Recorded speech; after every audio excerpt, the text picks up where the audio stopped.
Welcome to Sudheer edutech channel. Indian polity class rule మనం ఇప్పుడు చెప్పుకుంటూ ఉన్నాం. ఇండియన్ పాలిటీలో రాజ్యాంగ పరిషత్తుపై పార్ట్ 1 క్లాస్ని ఇదివరకు చేయడం జరిగింది. ఈరోజు పార్ట్ 2 మనం చేయబోయే రెండవ క్లాసు రాజ్యాంగ పరిషత్ పార్ట్ 2 క్లాసు.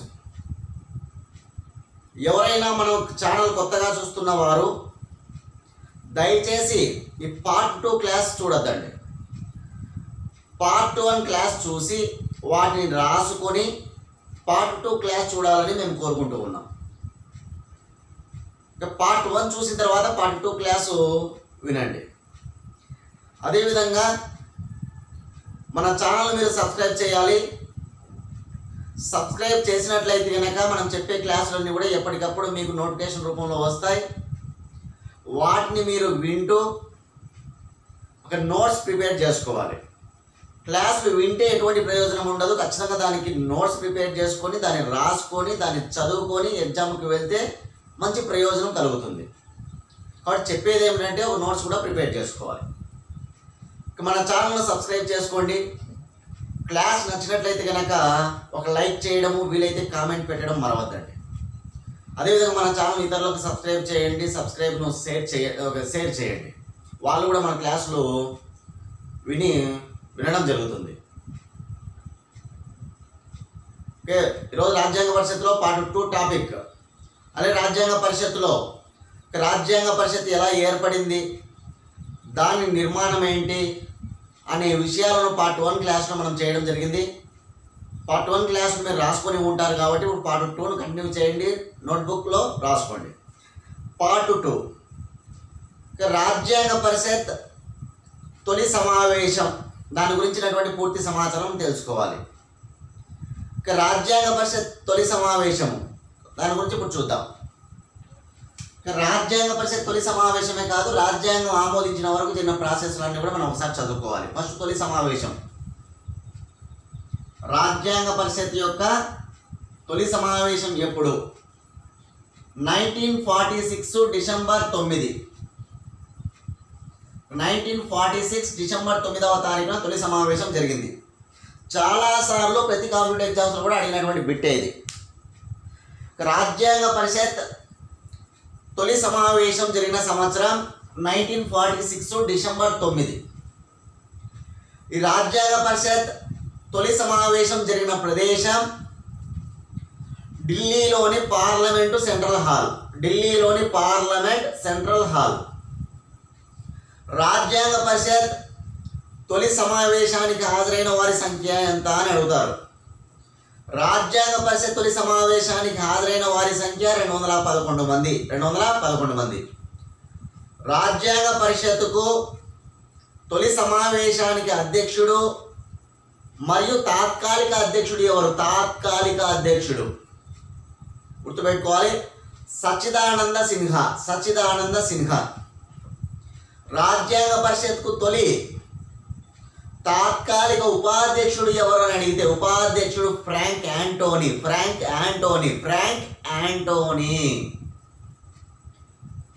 అసలు సచ్చిదానంద సిన్హాను ఎందుకు అధ్యక్షుడిగా నియమించారు? ఇంకా ఎవరినైనా నియమించవచ్చు కదా. అంటే ఫ్రెంచ్ సాంప్రదాయాన్ని అనుసరించి జేబీ కృపాలాని సూచన మేరకు ఈ సచ్చిదానంద సిన్హా రాజ్యాంగ పరిషత్ సభ్యులలో ఉన్నటువంటి వాళ్ళలో సీనియారిటీ ఉండడం వల్ల వయసు రీత్యా అధికంగా ఉండడం వల్ల సచ్చిదానంద సిన్హానే అధ్యక్షుడిగా నియమించారు, తాత్కాలిక అధ్యక్షుడిగా. ఏ సాంప్రదాయాన్ని అనుసరించి? ఫ్రెంచ్ సాంప్రదాయాన్ని అనుసరించి. ఎవరి సూచన మేరకు? జేబీ కృపాలాని సూచన మేరకు తాత్కాలిక అధ్యక్షుడిగా ఎవరిని? సచ్చిదానంద సిన్హాను సీనియర్ కావడం వల్ల ఆయన నియమించడం జరిగింది. గుర్తుంచుకోవాలి ఈ విషయాన్ని. ఉపాధ్యక్షుడు ఎవరంటే ఫ్రాంక్ యాంటోనీ. ఎక్కడ జరిగింది తొలి సమావేశం అంటే ఢిల్లీ పార్లమెంట్ సెంట్రల్ హాల్లో. వెరీ ఇంపార్టెంట్, ఇవన్నీ మీరు రాసుకోవాలి. ఎంతమంది హాజరయ్యారు అంటే 211 మంది హాజరు కావడం జరిగింది. ఇది వెరీ ఇంపార్టెంట్ సమాచారం. తొలి సమావేశం డిసెంబర్ 9న ఢిల్లీలోని పార్లమెంట్ సెంట్రల్ హాల్లో జరిగింది. తాత్కాలిక అధ్యక్షుడు ఎవరంటే సచ్చిదానంద సిన్హా. ఉపాధ్యక్షుడు ఎవరంటే ఫ్రాంక్ యాంటోనీ. హాజరైన వారి సంఖ్య ఎంత అంటే 211 మంది. ఇది మనకు తొలి సమావేశం గురించినటువంటి సమాచారం. వెరీ ఇంపార్టెంట్ గా గుర్తుంచుకోవాలి దీన్ని. వాస్తవంగా రాజ్యాంగ పరిషత్తులో 389 మంది సభ్యులు ఉంటారు. గతంలో మనం ఫస్ట్ క్లాస్లో తెలుసుకున్నాం 389 మంది. కానీ ఇక్కడ ముస్లిం లీగ్ పార్టీ హాజరు కాకపోవడం వల్ల ఇంకా కొంతమంది అనేక కారణాల వల్ల హాజరు కాలేదు. కాబట్టి 211 మంది. మహిళల పరంగా తొలి సమావేశానికి 9 మంది హాజరవుతారు. డిసెంబర్ 9 మంది మహిళలు. వాస్తవంగా రాజ్యాంగ పరిషత్తులో మహిళలు 15 మంది ఉంటారు. కానీ తొలి సమావేశానికి 9 మంది హాజరయ్యారు. గుర్తుంచుకోవాలి, 9 మంది హాజరయ్యారు. ఇది తొలి సమావేశ డీటెయిల్స్. నెక్స్ట్ 1946 డిసెంబర్ 11వ తారీఖున ఏం జరిగిందనో చూద్దాం. 1946 డిసెంబర్ 11వ తారీఖున శాశ్వత అధ్యక్షుడిని ఎన్నుకుంటారు. రాజ్యాంగ పరిషత్ యొక్క శాశ్వత అధ్యక్షుడు ఎవరని అడిగితే బాబు రాజేంద్ర ప్రసాద్. డిసెంబర్ 9, డిసెంబర్ 10 ఆ 2 తేదీలలో ఉన్నటువంటి వ్యక్తి తాత్కాలిక అధ్యక్షుడు సచ్చిదానంద సిన్హా అయితే, డిసెంబర్ 11వ తారీఖున తాత్కాలిక అధ్యక్షుడైనటువంటి సచ్చిదానంద సిన్హాను తొలగించి అతని స్థానంలో ఎవరిని ఎన్నుకున్నారు శాశ్వత అధ్యక్షుడిగా అంటే బాబు రాజేంద్ర ప్రసాద్ను ఎన్నుకున్నారు. డిసెంబర్ 11న శాశ్వత అధ్యక్షుడు అవుతాడు బాబు రాజేంద్ర ప్రసాద్. శాశ్వత ఉపాధ్యక్షులు డిసెంబర్ 11వ తారీఖున శాశ్వత ఉపాధ్యక్షులు ఇద్దరి పేర్లు గుర్తుపెట్టుకోవాలి. హెచ్సి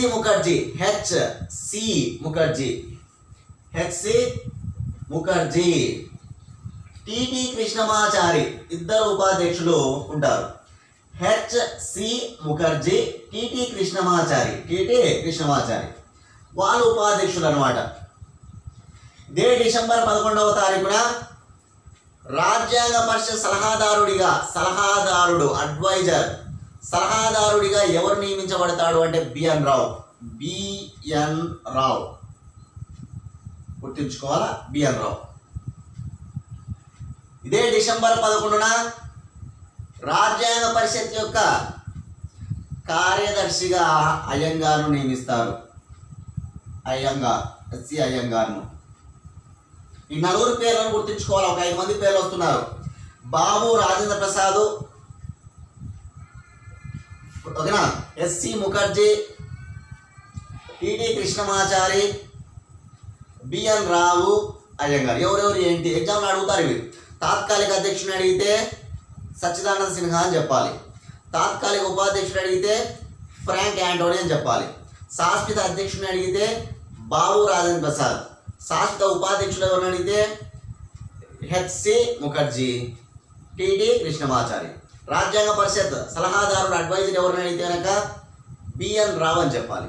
రాజ్యాంగ పరిషత్తుకు కార్యదర్శి అంటే సెక్రటరీ అన్నమాట. సెక్రటరీ ఎవరంటే అయ్యంగార్ అని చెప్పాలి.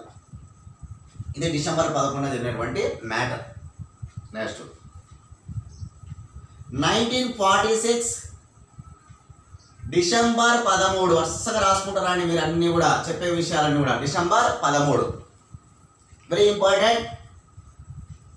రాజ్యాంగ పరిషత్తులో లక్ష్యాలు ఆశయాలు very very very very important మా. లక్ష్యాలు ఆశయాల తీర్మానమును ఎవరు ప్రవేశపెట్టారు? జవహర్లాల్ నెహ్రూ ప్రవేశపెట్టినటువంటి తీర్మానము రాజ్యాంగ పరిషత్తులో లక్ష్యాలు ఆశయాల తీర్మానం డిసెంబర్ 13వ తారీఖున. ఈ లక్ష్యాలు ఆశయాల తీర్మానం ఎప్పుడు ఆమోదించబడిందని ఎగ్జామ్ అడుగుతాడు మళ్ళీ. అంటే రాజ్యాంగ పరిషత్ ఉంది కదా, అది ఎప్పుడు ఆమోదించింది లక్ష్యాలు ఆశయాల తీర్మానాన్ని అడుగుతారు.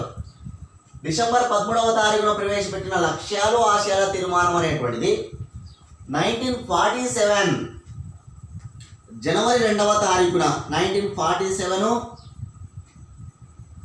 జనవరి 22వ తారీఖున లక్ష్యాలు ఆశయాల తీర్మానం రాజ్యాంగ పరిషత్ చేత ఆమోదించబడింది. రాసుకోవాలి. 1947 జనవరి 22న లక్ష్యాలు ఆశయాల తీర్మానం ఆమోదించబడింది రాజ్యాంగ పరిషత్ చేత. రాజ్యాంగ పరిషత్తే ఆమోదించాలి ఆ రోజు, ఓకేనా, గుర్తుంచుకోవాలి. ఏమైనా ఆమోదించబడాలి అంటే రాజ్యాంగ పరిషత్ అప్పుడు ఆమోదించాలి, ఎందుకంటే అప్పుడు పార్లమెంటు లేదు. తాత్కాలిక పార్లమెంటుగా అదే మనం చెప్పచ్చు అన్నమాట, తాత్కాలిక పార్లమెంటుగా రాజ్యాంగ పరిషత్తును అప్పుడు, ఓకేనా. సరే, డిసెంబర్ 9న ఏం జరిగింది, డిసెంబర్ 11న ఏం జరిగింది, డిసెంబర్ 13న ఏం జరిగిందో మనం నేర్చుకున్నాం. ఇట్లా డిసెంబర్ 9 నుంచి డిసెంబర్ 23 వరకు తొలి సమావేశం జరుగుతుంది, గుర్తుంచుకోవాలి. మొట్టమొదటి సమావేశం డిసెంబర్ 9 నుంచి 1946 డిసెంబర్ 9 నుంచి డిసెంబర్ 23 వరకు జరుగుతుంది. డిసెంబర్ 9 నుంచి డిసెంబర్ 23 వరకు జరిగినటువంటి విషయాల్లోనే ఈ 3 కూడా ఉంటాయి. మొదటి సమావేశంలో భాగంగానే ఈ 3 మనకు కనిపిస్తాయి, ఓకేనా. తాత్కాలిక అధ్యక్షుడిని నియమించడము, శాశ్వత అధ్యక్షుడిని ఎన్నుకోవడము, లక్ష్యాలు ఆశయాల తీర్మానం ప్రవేశపెట్టడం మొట్టమొదటి సమావేశంలోనే జరుగుతాయి ఇవన్నీ కూడా, ఓకేనా. రైట్.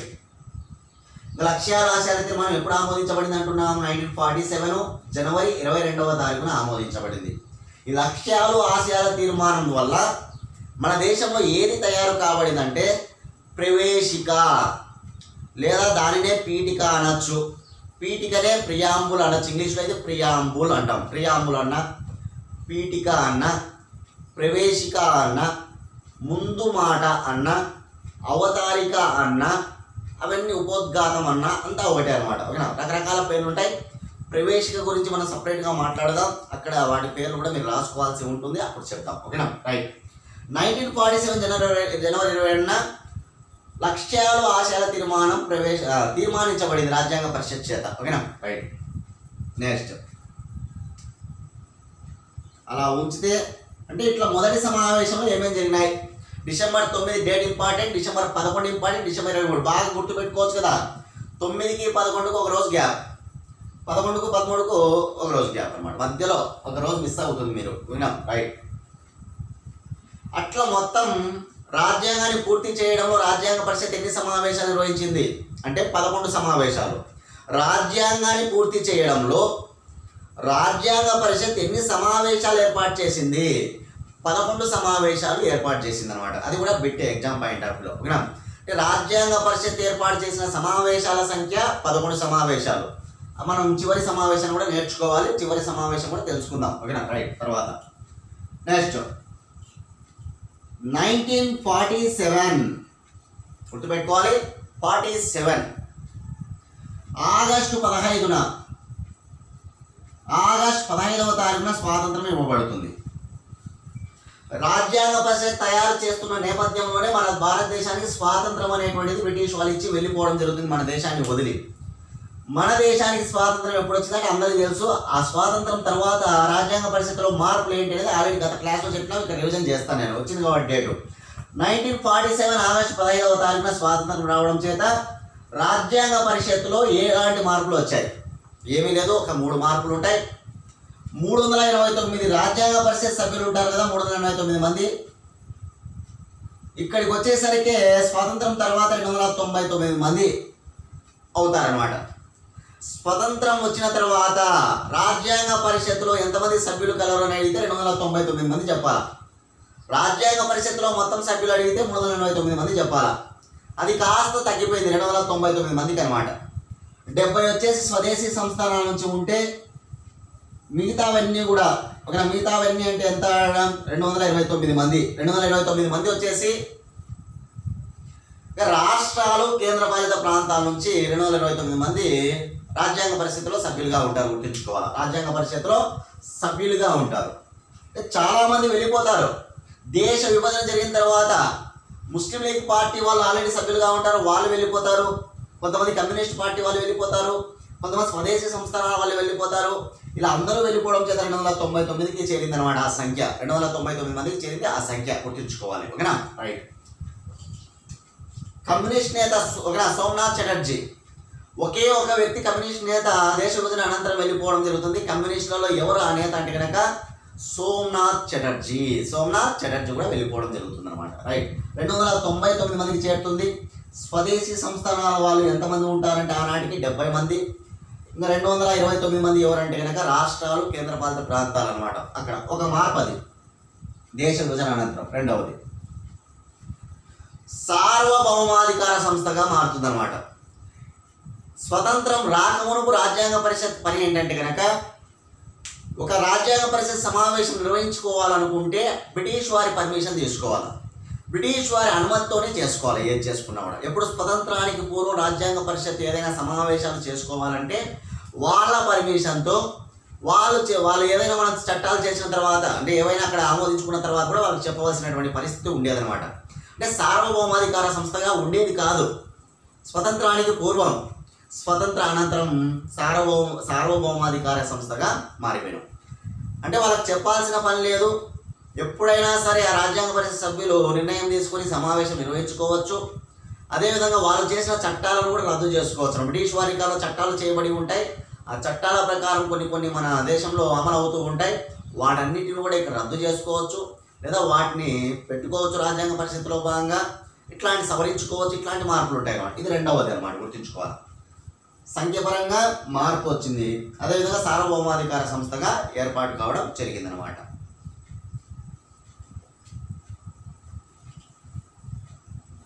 ఇది మనకు స్వతంత్రం నాడు ఉన్నటువంటి సిచ్యువేషన్, రాజ్యాంగ పరిషత్తుకు ఉన్నటువంటి సిచ్యువేషన్ అనమాట, గుర్తుంచుకోవాలి.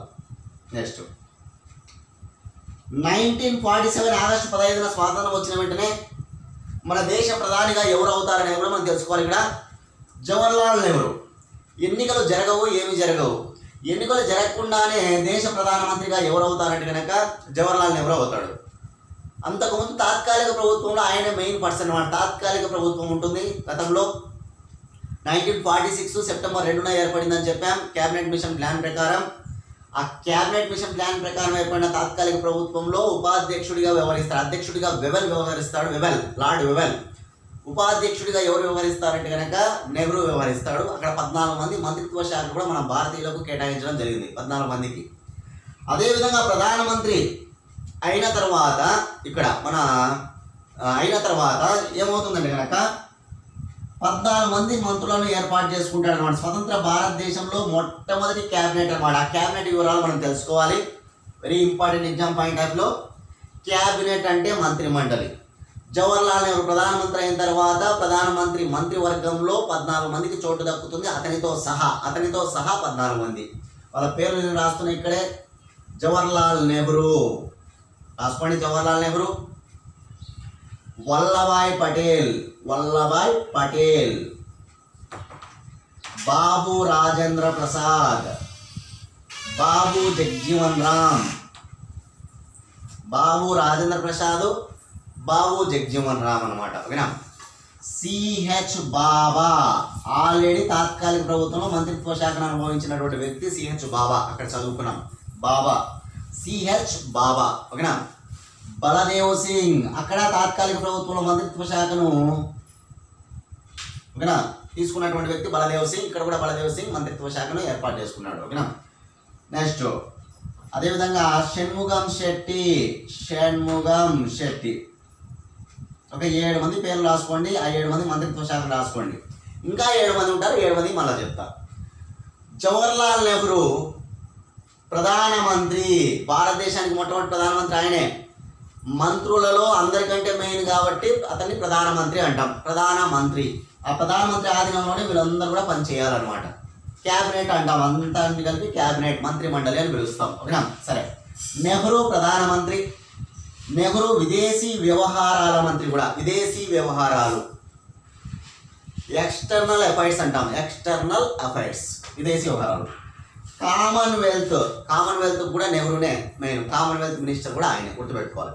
ప్రధానమంత్రి, విదేశీ వ్యవహారాల మంత్రి, కామన్వెల్త్ మంత్రి. ఓకేనా. నెక్స్ట్ వల్లభాయ్ పటేల్. ఆ రోజు తాత్కాలిక ప్రభుత్వంలో ఆయనే హోమ్ మినిస్టర్గా ఉండేవాడు. ఇక్కడ కూడా హోమ్ మినిస్టర్ ఈయనే. స్వతంత్ర భారతదేశంలో తొలి క్యాబినెట్ ఇది, గుర్తుంచుకోవాలి. మొట్టమొదటి మన దేశ హోమ్ మినిస్టర్ ఎవరని అడిగితే వల్లభాయ్ పటేల్ పేరు చెప్పాలి. ఒకవేళ తాత్కాలిక ప్రభుత్వం ఏర్పడినప్పుడు హోమ్ మినిస్టర్గా వ్యవహరించినది ఎవరంటే కూడా వల్లభాయ్ పటేల్ చెప్పాలి. తాత్కాలిక ప్రభుత్వం అడిగినప్పుడే అక్కడ ఉన్న విషయాలను తీసుకోవాలా. మొట్టమొదటి మన భారతదేశంలో మొదటి మంత్రులను అడిగితే వీళ్ళ పేర్లే చెప్పాలి. ఇవే ఇంపార్టెంట్ బాగా. ఓకేనా. స్టాండర్డ్ జీకేలో కూడా ఉంటాయి ఇవన్నీ. రైట్. హోమ్ మినిస్టర్ ఇతను బాబు రాజేంద్ర ప్రసాద్. అక్కడ తాత్కాలిక ప్రభుత్వంలో వ్యవసాయ మంత్రి, మనం చెప్పుకున్నాం గత క్లాస్లో వ్యవసాయ మంత్రి, ఇక్కడ వ్యవసాయ మంత్రి, అగ్రికల్చర్ మినిస్టర్. ఆహార వ్యవహారాలు రెండు కూడా రాసుకోవాలి. అగ్రికల్చర్ వ్యవసాయం, వ్యవసాయం ద్వారా ఆహారం వస్తుంది మనకు తెలుసు, ఆహార వ్యవహారాలు. నెక్స్ట్ బాబు జగ్జీవన్ రామ్, అక్కడ కార్మిక మంత్రిగా పనిచేశాడు, ఇక్కడ కార్మిక మంత్రిగా పనిచేశాడు. ఇక్కడ లేబర్ మినిస్టర్ రాసుకోవాలి, కార్మిక మంత్రి. బలదేవ్ సింగ్, అక్కడ రక్షణ మంత్రిగా పనిచేశాడు. రక్షణ బలంగా ఉండాలి అని చెప్పిన, అక్కడ కూడా బలంగా ఉన్నోడే ఉండాలి రక్షణకు అనమాట, కాబట్టి రక్షణ మినిస్టర్ అనమాట. డిఫెన్స్ అంటాం ఇంగ్లీష్లో, డిఫెన్స్ మినిస్టర్, రక్షణ మంత్రి ఎవరు? బలదేవ్ సింగ్. షణ్ముగం శెట్టి, ఆర్థిక మంత్రి, ఫైనాన్స్ మినిస్టర్. మన దేశం మొట్టమొదటి ఆర్థిక మంత్రి ఎవరు? షణ్ముగం శెట్టి. మొట్టమొదటి ఆర్థిక మంత్రి ఎవరంటే షణ్ముగం శెట్టి గారులనే ఆర్థికంగా వాళ్ళే బాగా పవర్ఫుల్గా పనిచేయగలరు అనమాట, శెట్టి గారు. కాబట్టి షణ్ముగం శెట్టి పేరు గుర్తుంచుకోవచ్చు. బలదేవ్ సింగ్ బలంగా ఉంటాడు కాబట్టి గుర్తుంచుకోవచ్చు. సిహెచ్ బాబా వాణిజ్య మంత్రి అనమాట. వాణిజ్యం. బాబా పేర్లను పెట్టుకుంటూ ఉంటాం మనం, వాణిజ్యం బాగా జరగాలి, వ్యాపారం బాగా జరగాలి అని. ఎక్కడైనా సరే సాయిబాబా పేర్లను పెట్టుకుంటూ ఉంటాం కాబట్టి బాబా వాణిజ్య మంత్రి. బాబు రాజేంద్ర ప్రసాద్ వ్యవసాయం.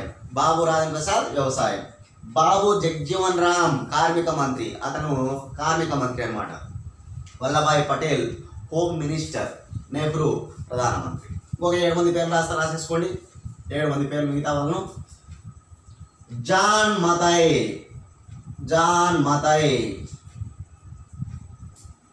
రాజ్ అమృత్ కౌర్.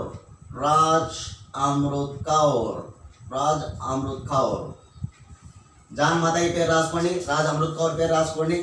అదేవిధంగా రఫీ అహ్మద్ కిద్వాయ్. అంటే తాత్కాలిక ప్రభుత్వంలో ముస్లిం లీగ్ పార్టీ వాళ్ళు ఉండేవాళ్ళు మంత్రిత్వ శాఖల్లో. ఇక్కడ ముస్లిం లీగ్ పార్టీ ఉండదు, దేశ విభజన అనంతరం వాళ్ళు వెళ్ళిపోతారు కాబట్టి ఇక్కడ వేరే వాళ్ళకు మంత్రి పదవులు దక్కుతాయి. రఫీ అహ్మద్ కిద్వాయ్. మౌలానా అబుల్ కలాం ఆజాద్ గుర్తుంచుకోవాలా, ఓకేనా? మౌలానా అబుల్ కలాం ఆజాద్.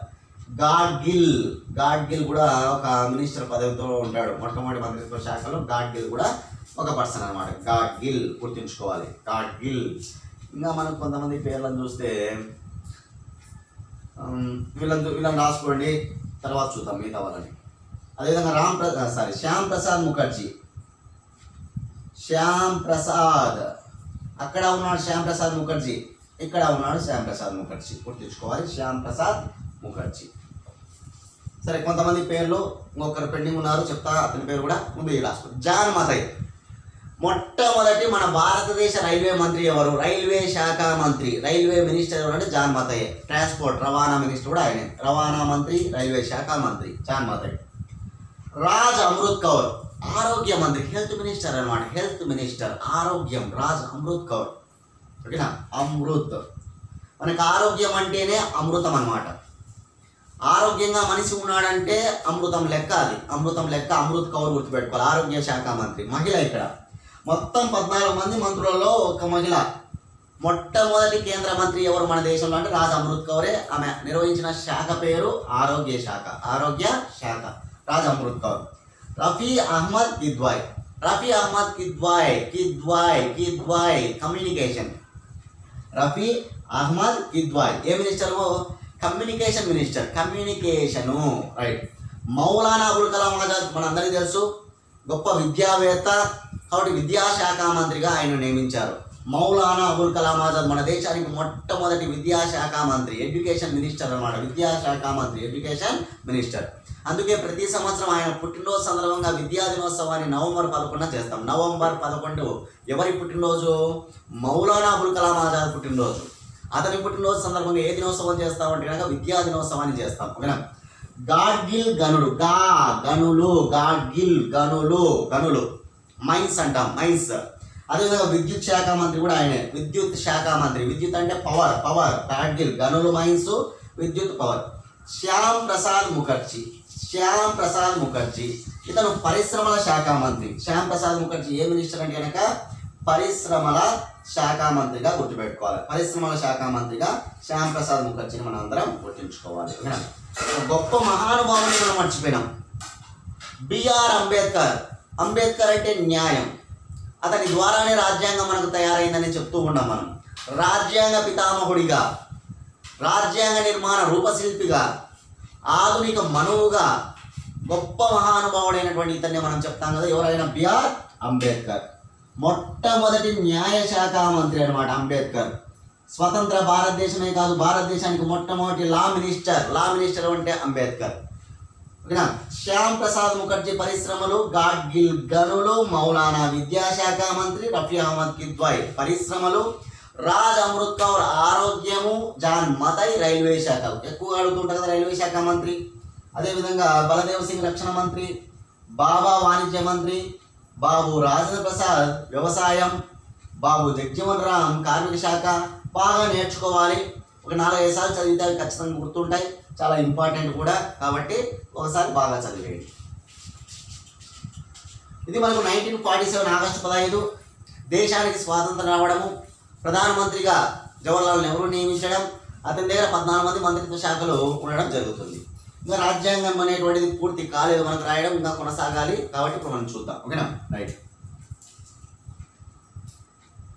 1947 జూలై 22, ఇది ఒకటి మిస్ అయింది, ఆగస్టు 15 కంటే ముందు రాసుకోవచ్చు దీన్ని, జూలై 22ను వెరీ ఇంపార్టెంట్.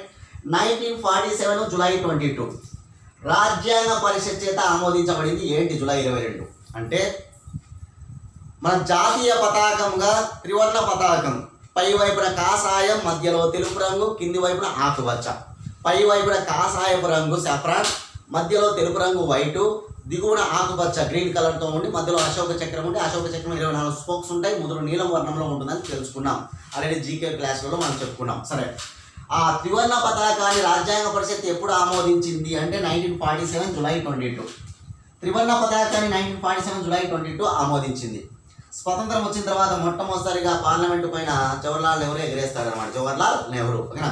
స్వతంత్ర భారతదేశం మొట్టమొదటిసారిగా జెండాను రెపరెపలాడించింది ఎవరంటే నెహ్రూనే, గుర్తుంచుకోవాలి, ప్రధానమంత్రి హోదాలో. రైట్.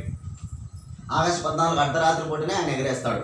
ఇది త్రివర్ణ పతాకాన్ని ఆమోదించడం రాజ్యాంగ పరిషత్ జరిగింది. అది July 22. Next 1947 very very very important, August 29 స్వతంత్రం వచ్చింది మనకు ఆగస్టు 15. తర్వాత ఒక 14 రోజులకు రాజ్యాంగ పరిషత్ ఏం చేస్తుందంటే గొప్ప కమిటీని ఏర్పాటు చేస్తుంది అనమాట. 1947 ఆగస్టు 29 ఏర్పాటైనటువంటి కమిటీని ముసాయిదా కమిటీ అంటారు. ముసాయిదా కమిటీ. ఎక్కడికక్కడ మనకు వచ్చినప్పుడు ఆ కమిటీ గురించి అక్కడే రాసేసుకుందాం. ఇప్పుడు ముసాయిదా కమిటీ గురించి నేను చెప్తున్నా, మీరు రాసేసుకోవచ్చు, నోట్ చేసుకోండి. ముసాయిదా కమిటీ పని ఏమిటి అంటే రాజ్యాంగ పరిషత్తులో భాగంగా రాజ్యాంగాన్ని రాయటం. రాజ్యాంగ పరిషత్తులో భాగంగా రాజ్యాంగాన్ని రాయటమే ముసాయిదా పని అనమాట.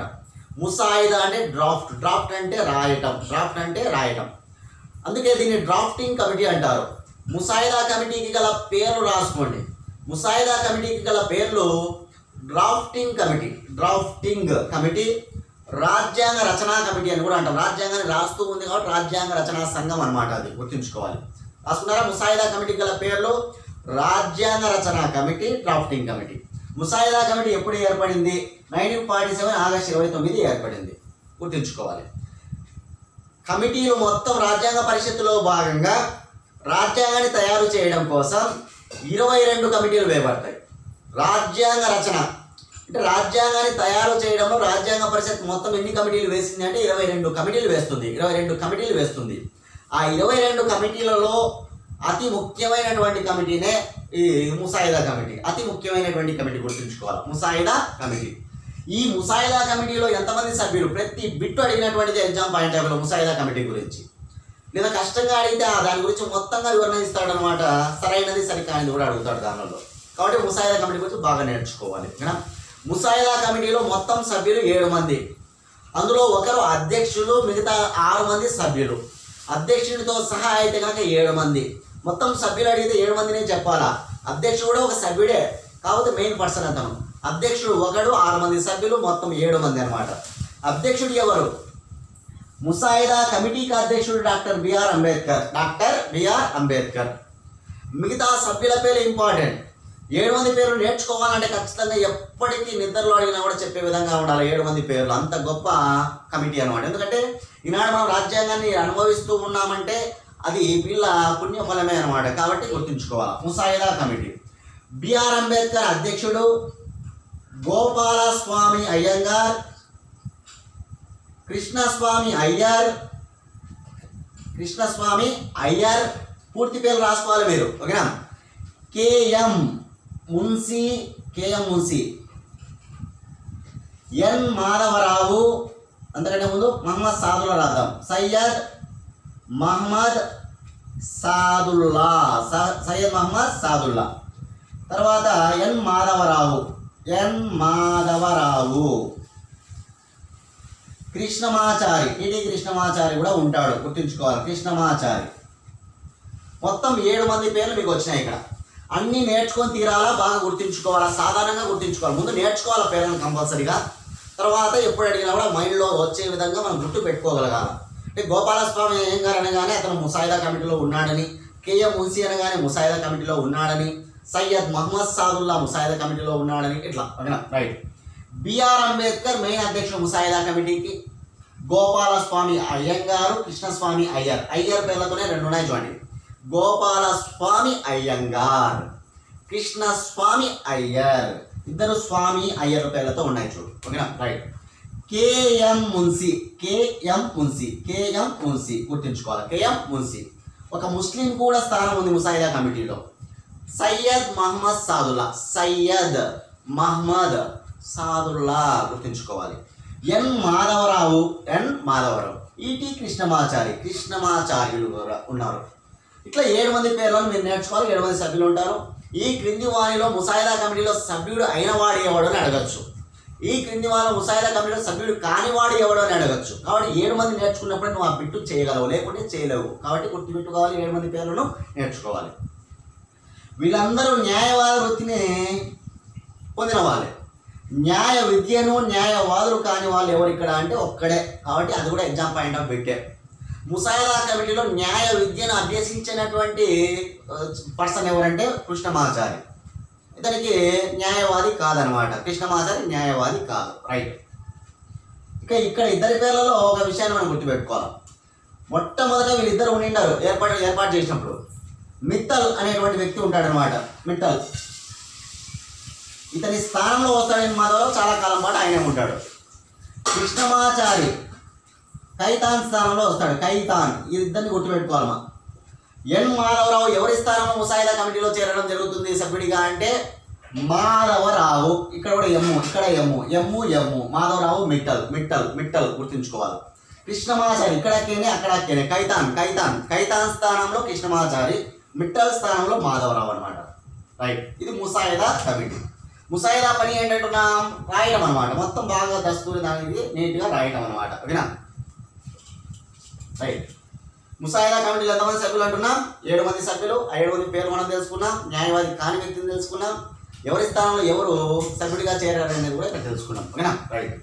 ఇంకా ముసాయిదా కమిటీ ముసాయిదాని ఎన్ని రోజుల లోపల తయారు చేసిందంటే 6 నెలల కంటే తక్కువగానే తయారు చేసింది, గుర్తుంచుకోవాలి. ముసాయిదా కమిటీ అనేది 6 నెలల కంటే తక్కువ రోజులలోనే తయారు చేయడం జరిగింది. ముసాయిదా అనమాట 6 మంత్స్ కంటే తక్కువ. ఈ ముసాయిదా కమిటీ ఉంది కదా 6 మంత్స్ కంటే తక్కువ రోజుల్లోనే తయారు చేసిందంట. దాదాపు 141 డేస్ గుర్తుపెట్టుకోవాలి. 141 డేస్ అంటే సమావేశాలు 140 రోజుల పాటు జరిపి మొత్తంగా తయారు చేయడం జరిగింది. 141 డేస్ అనమాట, గుర్తుపెట్టుకోవాలి. ముసాయిదాను తయారు చేయడంలో ఎన్ని రోజులు సమావేశమైనది 141 రోజులు. 141 అనమాట. ఏది ముసాయిదా కమిటీ గురించి మాత్రమే వినా 141 డేస్ అనమాట. 141 రోజులు నేర్చు. ముసాయిదా కమిటీ అది పూర్తి అయిన తర్వాత రాయడము. మొట్టమొదటిసారిగా ముసాయిదాను ఎప్పుడు ప్రచురించబడింది అని అడుగుతారు ఎగ్జామ్లో. అట్లా 3 ప్రచురణలు జరుగుతాయి. మొదటి ప్రచురణ, రెండవ ప్రచురణ, మూడవ ప్రచురణ. మొదటిసారిగా ఎప్పుడు ప్రచురించబడింది గుర్తుపెట్టుకోవాలి. 1948 ఫిబ్రవరి 21వ తారీఖున మొదటిసారిగా ప్రచురించబడిందంట. అంటే పూర్తి చేసిన తర్వాత ప్రచురించబడింది 1948 ఫిబ్రవరి 21వ తారీఖున. 1948 అక్టోబర్ నెలలో రెండవసారి ప్రచురించబడింది అనమాట ముసాయిదా. రెండవసారి అక్టోబర్ నెలలో ప్రచురించబడింది అంట. మూడవది 1948 నవంబర్ 4వ తారీఖున ప్రచురించబడిందంట. 4వ తారీఖున ప్రచురించబడింది, గుర్తుంచుకోవాలి. ఇక్కడ ముసాయిదా పూర్తయిన తర్వాత మొట్టమొదటిసారిగా ముసాయిదాను ఎప్పుడు ప్రచురించారు అని అడిగితే మాత్రం 1948 ఫిబ్రవరి 21. అట్లా 3 సార్లు ప్రచురించారు అనమాట. సవరించి 3 సార్లు ప్రచురించారు. 1948 ఫిబ్రవరి 21 మొదటిసారి, 1948 అక్టోబర్, 1948 మామూలు ఏర్పడింది ఎప్పుడు? 1947 ఆగస్ట్ 29. 6 నెలల కంటే తక్కువ అంటున్నాం. ఇది తీసుకోవాలి. 6 నెలల కంటే తక్కువ అనేదాన్ని ఇది తీసుకోవాలి. మొదటిసారిగా ప్రచురించబడింది కదా, అది తీసుకోవాలి. వీళ్ళు ఏం చేస్తారు ముసాయిదా కమిటీ వాళ్ళు అంటే కనుక, వీళ్ళు చేసినటువంటి ముసాయిదాలు ఏమైనా సవరణ చేయాలనే ఉద్దేశం మీద ప్రజలకు వదులుతారు అన్నమాట. ప్రజల అభిప్రాయాలు తీసుకుంటారు. అలా ప్రజల నుంచి అత్యధికంగా సవరణలు రావడం జరుగుతుందన్నమాట. మొత్తంగా ఎన్ని సవరణలు సూచిస్తారు ముసాయిదా కమిటీ రాజ్యాంగ పరిషత్తుకు అంటే, ఎన్ని సవరణలు, ఇంపార్టెంట్ ఇది కూడా, ఎన్ని సవరణలు సూచించడం జరుగుతుంది అని అడుగుతారు. ఓకేనా? 7436 సవరణలు సూచించబడతాయి. ముసాయిదా కమిటీ రాజ్యాంగ పరిషత్తుకు సూచించిన సవరణలు, ప్రజల ద్వారా ఇవి సవరణలు వస్తాయి, వాటిని సూచిస్తారు అన్నమాట. ఇవి చేయాలని. అందులో 2473 సవరణలు రాజ్యాంగ పరిషత్ ఏం చేస్తుందంటే కనుక ప్రతిపాదించి సవరించడం జరుగుతుందన్నమాట. మొత్తంగా వచ్చిందండి 7436. అందులో 2473 సవరణలు ప్రతిపాదించబడి సవరించబడతాయి అన్నమాట. గుర్తుంచుకోవాలి. ముసాయిదా కమిటీ చేత సవరించబడినటువంటి సవరణలు ఏంటంటే 7436 సూచించబడినటువంటివి. అందులో సవరించబడినటువంటివి ఏంటంటే 2473 అనమాట. 2473 సవరణలు. ఇది ముసాయిదా 3 సార్లు ప్రచురించబడుతుంది. ప్రచురించబడిన తర్వాత దీనిపైన రాజ్యాంగ పరిషత్ ఏం చేస్తుంటే 3 సార్లు చర్చలు కొనసాగిస్తుంది. గుర్తుపెట్టుకోవాలి. 1948 నవంబర్ 4 నుంచి నవంబర్ 9 వరకు, నవంబర్ 9 వరకు మొదటిసారి చర్చ రాజ్యాంగ పరిషత్ చేస్తుంది. చూడండి, నవంబర్ 4 నాటికి 3వసారి ప్రచురించబడుతుంది. పూర్తి అయిపోయింది ఇంకా ముసాయిదా తయారు చేయడం అనమాట. ఈ నవంబర్ 4 నుంచి నవంబర్ 9 వరకు చర్చ జరుగుతుంది. రాజ్యాంగ పరిషత్ ముసాయిదా పైన చర్చలు జరుగుతాయి. మొదటి పఠనము అంటాం దాన్ని. మొదటి పఠనం ముసాయిదా పైన రాజ్యాంగ పరిషత్ జరిపినటువంటి చర్చలను పఠనాలు అంటాం. మొదటి పఠనం వచ్చేసి 1949 నవంబర్ 4 నుంచి నవంబర్ 9 వరకు 5 రోజుల పాటు చర్చలు నిర్వహిస్తారు. మొదటి చర్చ. నెక్స్ట్ 1949 నవంబర్ 15వ తారీఖు నుంచి 1948 నవంబర్ 4 గుర్తుంచుకోవాలి. ఇక్కడ 48 కదా, దయచేసి 1948 నవంబర్ 4, 1948 నవంబర్ 9 వరకు 5 రోజుల పాటు చర్చ. మొదటి చర్చ సాధారణ చర్చ, ఒక మామూలుగా మాట్లాడుకోవడం అనమాట. సాధారణ చర్చ జరుగుతుంది 5 రోజులు. 1948 నవంబర్ 15వ తారీఖు, నవంబర్ 9 అయిపోయిన తర్వాత మళ్ళీ నవంబర్ 15 అదే సంవత్సరమే మళ్ళీ చర్చ మొదలు పెట్టారనమాట. ఈ చర్చ దాదాపు 1949 అక్టోబర్ 14 వరకు జరుగుతుందండి. ఈ చర్చ అక్టోబర్ 14వ తేదీ వరకు జరుగుతుందంట చర్చ. అక్టోబర్ 14 వరకు గుర్తుంచుకోవాలి. నెక్స్ట్ 3వ చర్చ 1949 నవంబర్ 14 నుంచి చర్చ జరుగుతుంది. ఎంతవరకు జరుగుతుంది ఈ చర్చ అంటే 1949 నవంబర్ 26, రాజ్యాంగం ఆమోదించబడింది నవంబర్ 26 అంతవరకు అనమాట. పూర్తయ్యేంత వరకు కూడా చర్చ జరుగుతుంది. 1948 నవంబర్ 15 నుంచి 1949 అక్టోబర్ 14, 48 కాదు 49 అక్టోబర్ 14 వరకు రెండవ పఠనము. 1949 నవంబర్ 14 నుంచి 1949 నవంబర్ 26 వరకు 3వ పఠనంతో మొత్తం రాజ్యాంగాన్ని ఆమోదించడం జరుగుతుంది. ఇక్కడ చూడండి 3 సార్లు ప్రచురించబడ్డాయి, 3 సార్లు చర్చలు నిర్వహించబడ్డాయి ముసాయిదా పైన. అది మనం గుర్తుంచుకోవాల్సిన సమాచారం. ఇది ముసాయిదా కమిటీ. డాక్టర్ బిఆర్ అంబేద్కర్ ముసాయిదా కమిటీలో గొప్ప వ్యక్తి కాబట్టి అతనినే మనం రాజ్యాంగ నిర్మాణ రూపశిల్పి అంటారనమాట. రాజ్యాంగ పితామహుడు అంటారు, భారతదేశ రాజ్యాంగ పితామహుడు అంటారు. ఆధునిక మనువు. బిఆర్ అంబేద్కర్ నుంచి అడుగుతూ ఉంటారు. ఆధునిక మనువు అన్నది ఎవరు? ఎంవి ఫైలీ. తను గొప్ప గ్రంథం రాస్తే ఆ గ్రంథంలో భాగంగా ఎంవి ఫైలీ అతన్ని ఆధునిక మనువుగా సూచిస్తాడు. బిఆర్ అంబేద్కర్ను ఆధునిక మనువుగా. Constitution of government and politics అనే గ్రంథం రాస్తాడు ఎంవి ఫైలీ. గుర్తుపెట్టుకోవాలి. Constitution of government and politics అనే గ్రంథం రాసింది ఎంవి ఫైలీ. ఆ గ్రంథంలోనే బిఆర్ అంబేద్కర్ను ఆధునిక మనువు అని పిలుస్తాడు. రాజ్యాంగ పితామహుడు. గుర్తుపెట్టుకోవాలి. రాజ్యాంగ పితామహుడు అని ఎవరన్నారు బిఆర్ అంబేద్కర్ను అంటే కనుక గొప్ప గొప్ప పర్సన్స్. మా అయ్యంగారు కూడా, మనకు గోపాలస్వామి అయ్యంగారు, వీళ్ళందరూ కూడా పిలవడం జరుగుతుంది అన్నమాట. ఇక్కడ ప్రతిపాదనలు చాలా వచ్చాయి, సభలు చాలా వచ్చాయి. ఎక్కువ ప్రతిపాదనలు చూపించిన వాడు ముసాయిదా కమిటీకి ఎవరు అంటే కేఎం మున్సీ. గుర్తుంచుకోవాలి. ఇక్కడ కేఎం మున్సీ ఉన్నాడు సభ్యుడిగా. అతనే ఎక్కువ సవరణలు ప్రతిపాదిస్తాడంట. ఎక్కువ సవరణలు ఎవరు ప్రతిపాదించిందంటే కేఎం మున్సీ.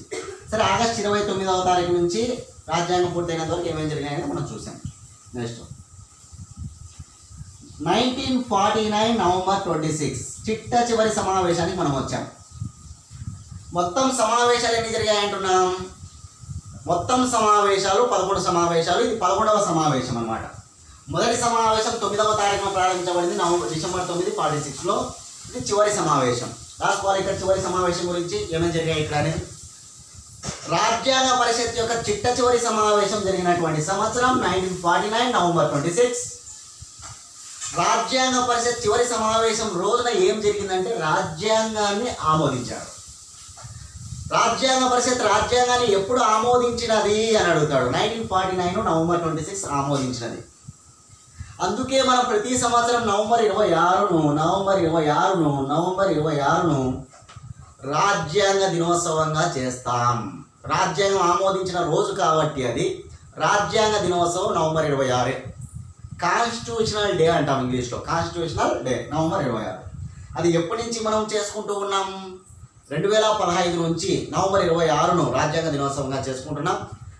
ప్రధానమంత్రి నరేంద్ర మోడీ 2014లో కావడం, 2015 నుంచి రాజ్యాంగ దినోత్సవంగా చేసుకోవాలని ఆయన ప్రకటించడం, అప్పటి నుంచి రాజ్యాంగ దినోత్సవంగా ఈ తేదీని మనం చేసుకుంటాం. చివరి సమావేశానికి అధ్యక్షుడు ఎవరు అని అడుగుతారు.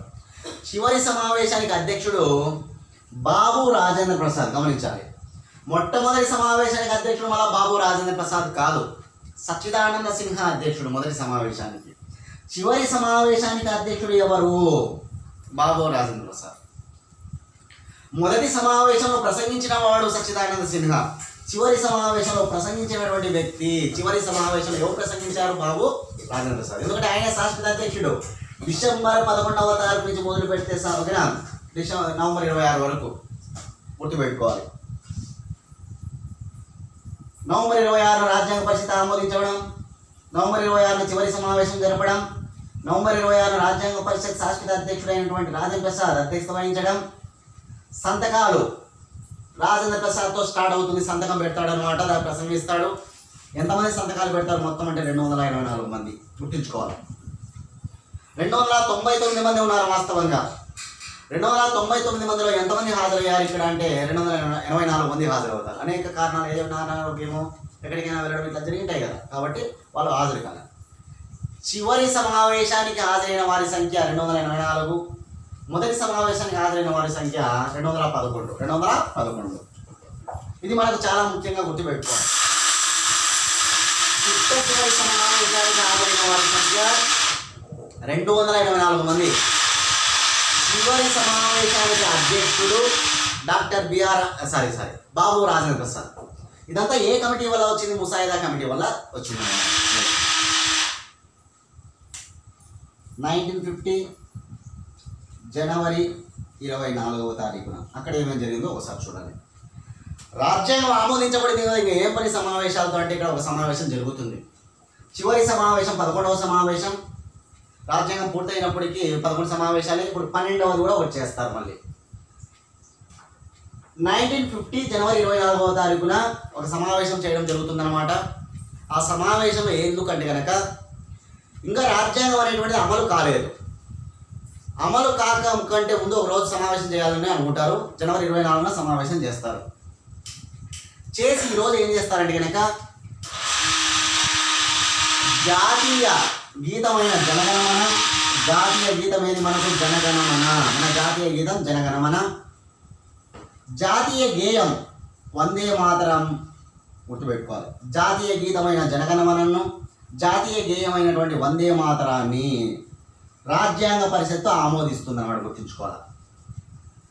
అదేవిధంగా మనకు భారత ప్రభుత్వ చట్టం అనే ఒక చట్టం ఉంటుంది. భారత ప్రభుత్వ చట్టం బ్రిటిష్ వారి కాలంలో 1935లో చేయబడుతుంది. భారత స్వాతంత్ర చట్టం కూడా ఈ రెండు అన్ని కూడా రద్దయిపోతాయి అన్నమాట జనవరి 24వ తారీఖున. బాబు రాజేంద్ర ప్రసాద్ను రాష్ట్రపతిగా ఏకగ్రీవంగా ఎన్నుకుంటారు. బాబు రాజేంద్ర ప్రసాద్ను రాష్ట్రపతిగా ఏకగ్రీవంగా ఎన్నుకుంటారు. ఆయన మొత్తం శాశ్వత అధ్యక్షుడు మనకు, కాబట్టి గుర్తుంచుకోవాలన్నమాట. ఓకేనా. బాబు రాజేంద్ర ప్రసాద్ను ఏకగ్రీవంగా రాష్ట్రపతిగా ఆమోదించడము, భారత ప్రభుత్వ చట్టాలు, భారత స్వాతంత్ర చట్టాలు రద్దు కావడము, జాతీయ గేయమైన వందే మాతరం ఆమోదించబడడం, జాతీయ గీతమైన జనగణమన ఆమోదించడం జనవరి 24న జరుగుతాయి. జనవరి 24న. 1950 జనవరి 26 రాజ్యాంగం అమలైంది ఎప్పుడంటే ఇదే జనవరి 26వ తారీఖున. జనవరి 26వ తారీఖున గణతంత్రం వచ్చింది మనకు. ఆమోదించినది నవంబర్ 26 రాజ్యాంగాన్ని. రాజ్యాంగం అమల్లోకి వచ్చింది జనవరి 26, 1950. ఏమో ఆమోదించిన రోజునే అమల్లోకి తీసుకురావచ్చు కదా, పూర్తి అయిపోయింది కదా రాజ్యాంగం రాయటము. ఎందుకు అమల్లోకి తీసుకురాలంటే ఒక కారణం ఉంది. మనకు స్వతంత్రం రాకమునుపు కూడా రిపబ్లిక్ డేలను చేసుకునే వాళ్ళం, గణతంత్ర దినోత్సవాన్ని చేసుకునే వాళ్ళం. స్వతంత్రం రాకమునుపు 1929లో లాహోర్ కాంగ్రెస్ సమావేశం ఒకటి జరుగుతుంది. 29లో లాహోర్ కాంగ్రెస్ సమావేశం లాహోర్లో జరుగుతుంది అనమాట. అధ్యక్షుడు జవహర్లాల్ నెహ్రూ. 29 లాహోర్ కాంగ్రెస్ సమావేశానికి అధ్యక్షుడు ఎవరంటే జవహర్లాల్ నెహ్రూ. జవహర్లాల్ నెహ్రూ ఇక్కడ 4 ప్రతిపాదనలు చేస్తాడు కాంగ్రెస్ సమావేశంలో. 4 ఇంపార్టెంట్ అవి కూడా. నెంబర్ 1 పూర్ణ స్వరాజ్. మన దేశానికి స్వరాజ్యం పూర్తి స్థాయిలో ఇవ్వాలి, వెంటనే ఇవ్వాలి అని పూర్ణ స్వరాజ్ అనేది ఒకటి తీర్మానం. పూర్ణ స్వరాజ్. 2 జాతీయ పతాకం మొట్టమొదటిసారిగా స్వతంత్రానికి మునుపు ఎగిరేసింది ఇక్కడే లాహోర్ కాంగ్రెస్ సమావేశంలోనే. నెహ్రూ అధ్యక్షతన రావి నది ఒడ్డున ఎగిరేస్తాడు నెహ్రూ. స్వతంత్రం వచ్చిన తర్వాత ఆయనే మొదటిసారిగా ఎగిరేశాడు. మొదటిసారిగా జెండా ఎగిరేసింది కూడా 29లోనే అనమాట. 29 ఆయనే. నెక్స్ట్ 3 బ్రిటిష్ వారు చేసిన శాసనాలను మనం ఉల్లంఘించాలి, శాసనోల్లంఘన ఉద్యమాలు చేయాలి. సివిల్ డిసోబీడియన్స్ మూవ్మెంట్లు కూడా జరుగుతాయి మన దేశంలో 30వ సంవత్సరం నుంచి. ఓకేనా. సరే, శాసనోల్లంఘన ఉద్యమాలు చేయాలని నిర్ణయిస్తారు 29 లాహోర్ కాంగ్రెస్ సమావేశం. 4 ఇక నుంచి మనం గణతంత్ర దినోత్సవాన్ని చేసుకోవాలి అని కూడా నిర్ణయిస్తారు. రిపబ్లిక్ డేని చేసుకోవాలని. ఈ 4 తీర్మానాలు 29 లాహోర్ కాంగ్రెస్ సమావేశంలో చాలా వెరీ ఇంపార్టెంట్ అనమాట. అంత ఎక్కువ exam point of view important. సరే, ఇక్కడ గణతంత్ర దినోత్సవాన్ని ఎప్పుడు చేయాలని నిర్ణయించారు 29 లాహోర్ కాంగ్రెస్ సమావేశంలో అంటే 1930వ సంవత్సరం నుంచి ప్రతి సంవత్సరం జనవరి 26న చేయాలని నిర్ణయించారు. జనవరి 26న చేయాలని నిర్ణయిస్తారు, గుర్తుంచుకోవాలి. జనవరి 26. కాబట్టి జనవరి 26ను రిపబ్లిక్ డేగా చేసుకుంటూ ఉంటారు. 31, 32, 33, 34, 35, 36, 37, 38 అట్లా ఎంతవరకు 50 వరకు కూడా చేస్తారు. 50 జనవరి 26న రాజ్యాంగం అమలులోకి తీసుకొని వచ్చి ఒక నిజమైన గణతంత్రాన్ని మనం చేసుకోవడం మొదలుపెట్టాం. మనది గణతంత్ర రాజ్యం అన్నమాట. దేశ పాలన దేశ అధ్యక్షుడి పేరు మీదుగా కొనసాగుతుంది. మనది గణతంత్ర రాజ్యం, గుర్తుంచుకోవాలి.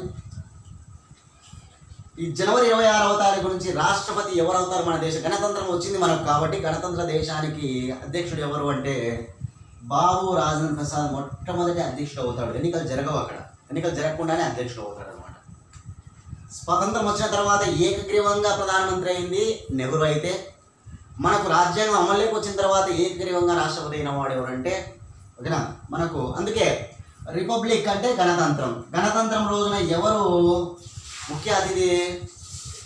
ప్రెసిడెంటే అనమాట, రాష్ట్రపతి. అదే స్వతంత్ర వేడుకల్లో ఎవరు కనిపిస్తారు మనకు ముఖ్య అతిథిగా?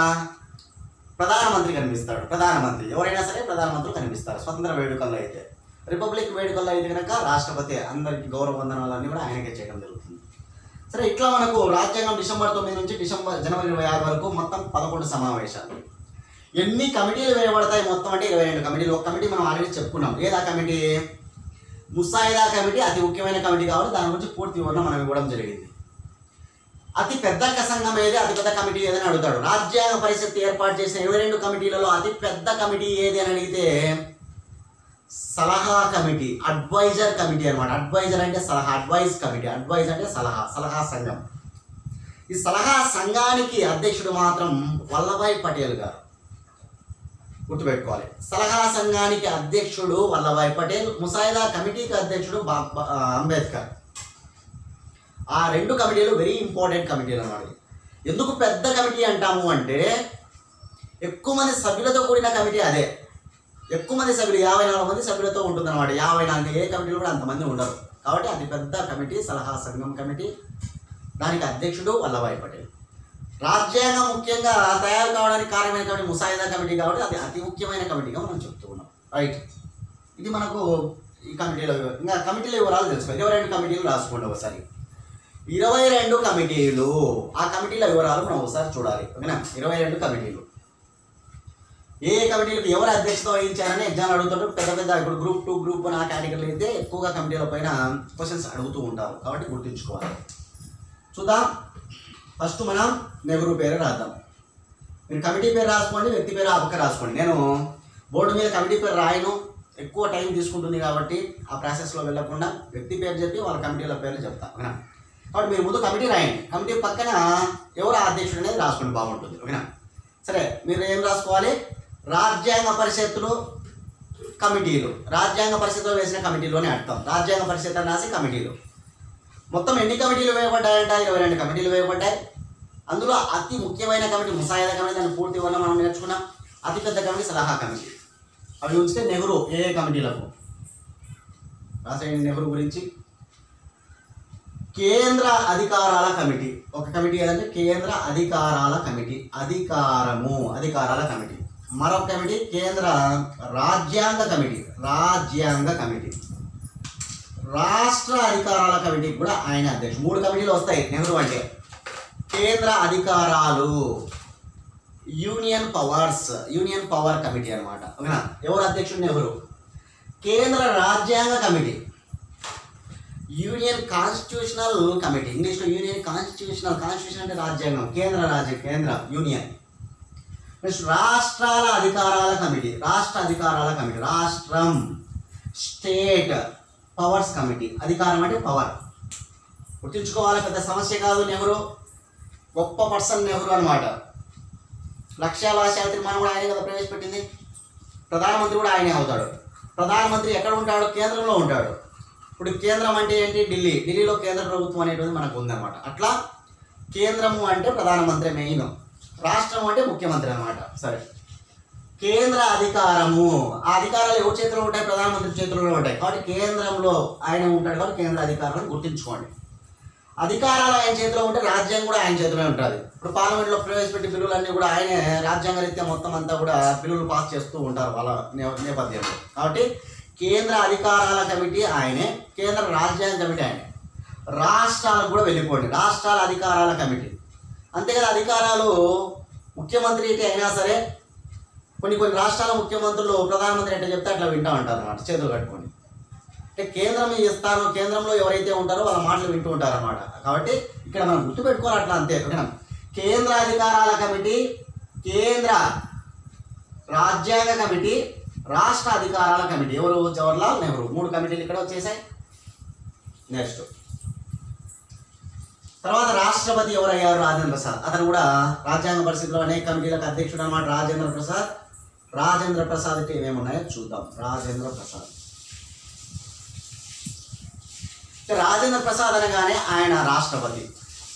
రాష్ట్రపతి అంటే రాజు లెక్క, కాకపోతే ఆయన పేరులో కూడా రాజు ఉంది.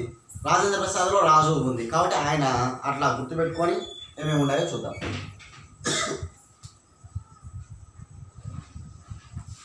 రూల్స్ అండ్ ప్రొసీజర్ కమిటీ కూడా గుర్తుంచుకోవాలి. Rules and procedure committee. తర్వాత మనకు చాలా ముఖ్యంగా స్టీరింగ్ కమిటీ అని ఒకటి ఉంటుంది. స్టీరింగ్ కమిటీ, తెలుగులో సారథ్య సంఘం అంటాం. సారథ్య సంఘం, సారథ్య కమిటీ. Rules and procedure.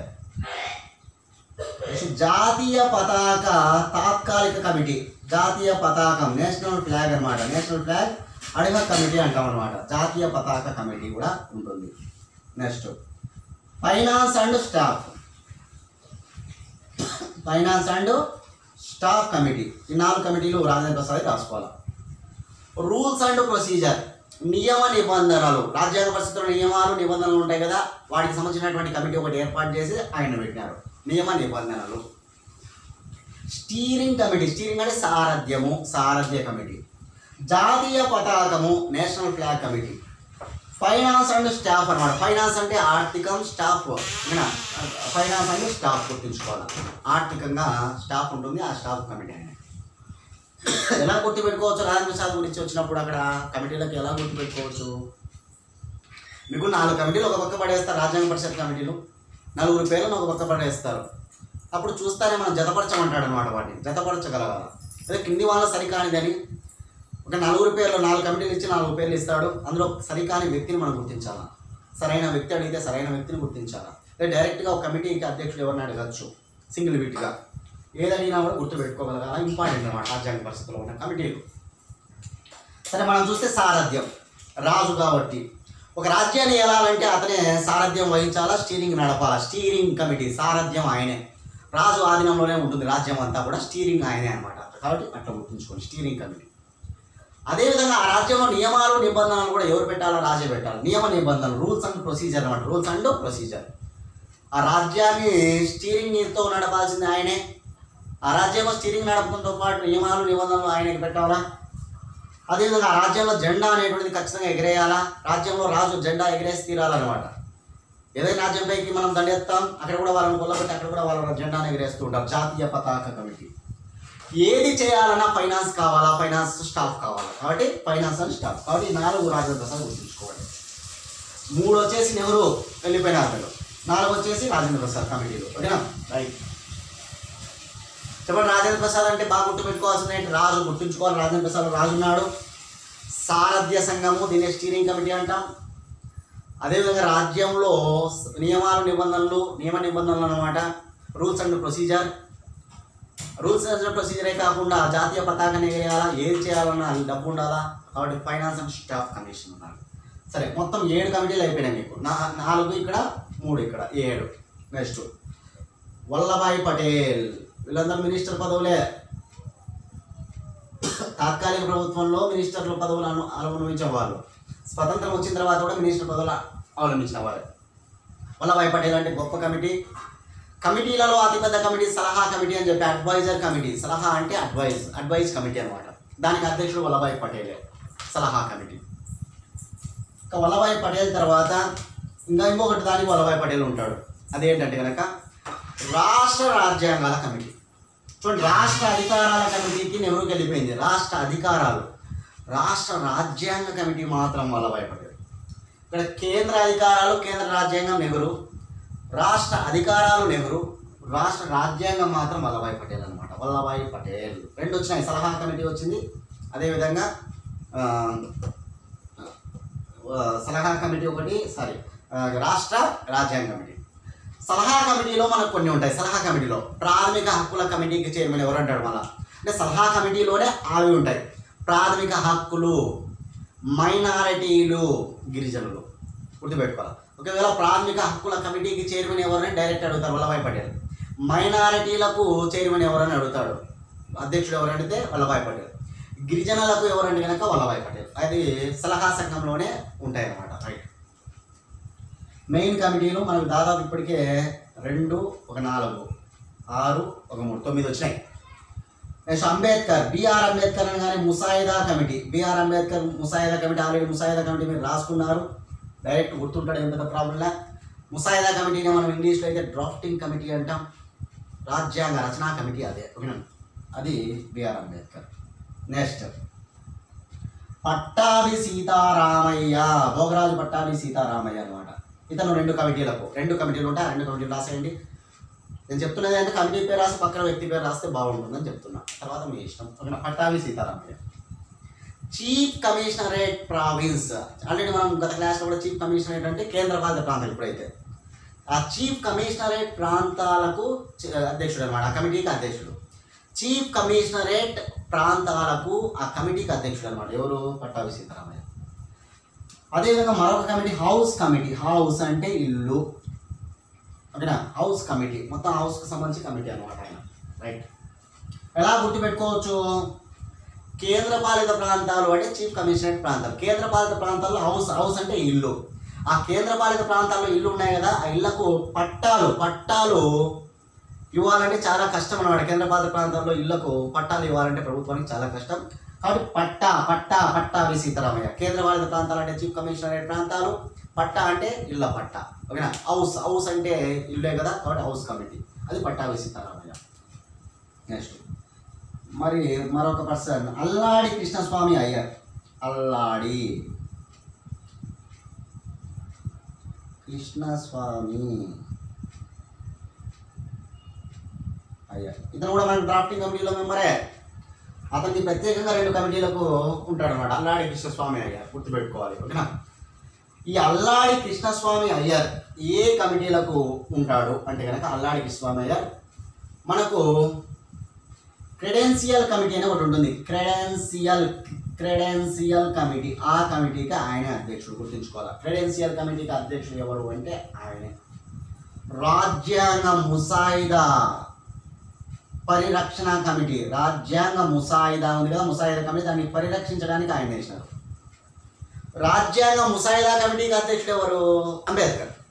రాజ్యాంగ ముసాయిదా పరిరక్షణ, ప్రొటెక్షన్ అంటే పరిరక్షించడం, ఓకేనా. రైట్. రాజ్యాంగ ముసాయిదా పరిరక్షణ కమిటీ క్రెడెన్షియల్. రాజ్యాంగ ముసాయిదాను పరిరక్షించాలంటే ఆషామాషి కాదనమాట, ఓకేనా. అంత గొప్ప వ్యక్తి మనకు మహాభారతంలో కృష్ణుడే చేస్తాడనమాట. కృష్ణుడు అన్నీ నడుపుతూ ఉంటాడనమాట. అట్లా ముసాయిదాను, ఇక్కడ ముసాయిదా, ఓకేనా. కృష్ణుడు డైరెక్ట్గా యుద్ధాల్లో పాల్గొనకపోయినప్పటికీ ఆయన మొత్తం నడుపుతూ ఉంటాడనమాట, ఓకేనా, చక్రం అంతా. కాబట్టి రాజ్యాంగ ముసాయిదాను పరిరక్షించినటువంటి వ్యక్తి కృష్ణస్వామి అయ్యర్, అల్లాడి కృష్ణస్వామి అయ్యర్, ఓకేనా. క్రెడెన్షియల్, ఓకేనా, క్రెడెన్షియల్ కమిటీ కూడా ఆయనే, అట్లా గుర్తుంచుకోండి. ఇంకా మనకు చూస్తే కొన్ని కమిటీలు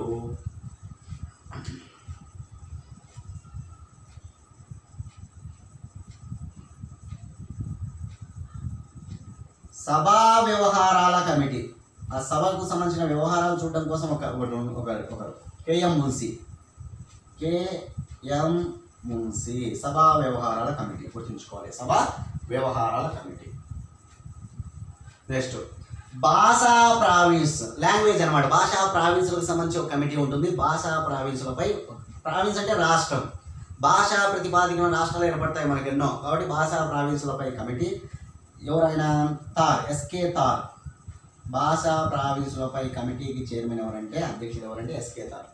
భాషా ప్రావిన్స్, భాష లాంగ్వేజ్, లింగ్విస్టిక్స్ అంటాం, లింగ్విస్టిక్స్, కమిషన్ ఆఫ్ లింగ్విస్టిక్స్ అనమాట, లింగ్విస్టిక్స్ ప్రావిన్స్ అనమాట. రైట్. చూడండి, ఇప్పుడు రోజుకు మనం చూస్తే భాషలన్నీ కూడా తారుమారు అయిపోతూ ఉన్నాయి. అంటే తారుమారు అంటే కనుక తగ్గిపోతూ ఉంది. భాషా ప్రాతిపదికన రాష్ట్రాలు, ఆయా రాష్ట్రాలు ఎన్నో ప్రాంతీయ భాషలు ఉంటాయి. ఆ ప్రాంతీయ భాషలకు ఆ రాష్ట్రాలు ఏం చేస్తున్నాయంటే కనుక వాటిని అణచివేస్తూ ఉన్నాయన్నమాట. వాటి ప్రాధాన్యతలు పెద్దగా పట్టించుకోవడం లేదనమాట. కాబట్టి తారుమారు అవుతున్నాయి అని గుర్తుపెట్టుకోవాలి. భాషా ప్రావిన్స్ మనకు మొట్టమొదటిసారిగా మన దేశంలో భాషా ప్రాతిపదికన ఏర్పడిన రాష్ట్రం ఆంధ్రప్రదేశ్. తెలుగు మాట్లాడే వాళ్ళందరినీ ఒక రాష్ట్రంగా చేసిందనమాట ఆంధ్రప్రదేశ్, ఓకేనా. కాబట్టి ఇప్పుడు ఎస్కేతార్ అంటే భాషా ప్రావిన్స్. మళ్ళీ 2 కమిటీలు ఉంటాయి లాంగ్వేజ్ సంబంధించి, ఓకేనా. హిందీ అనువాద కమిటీ, ఓకేనా.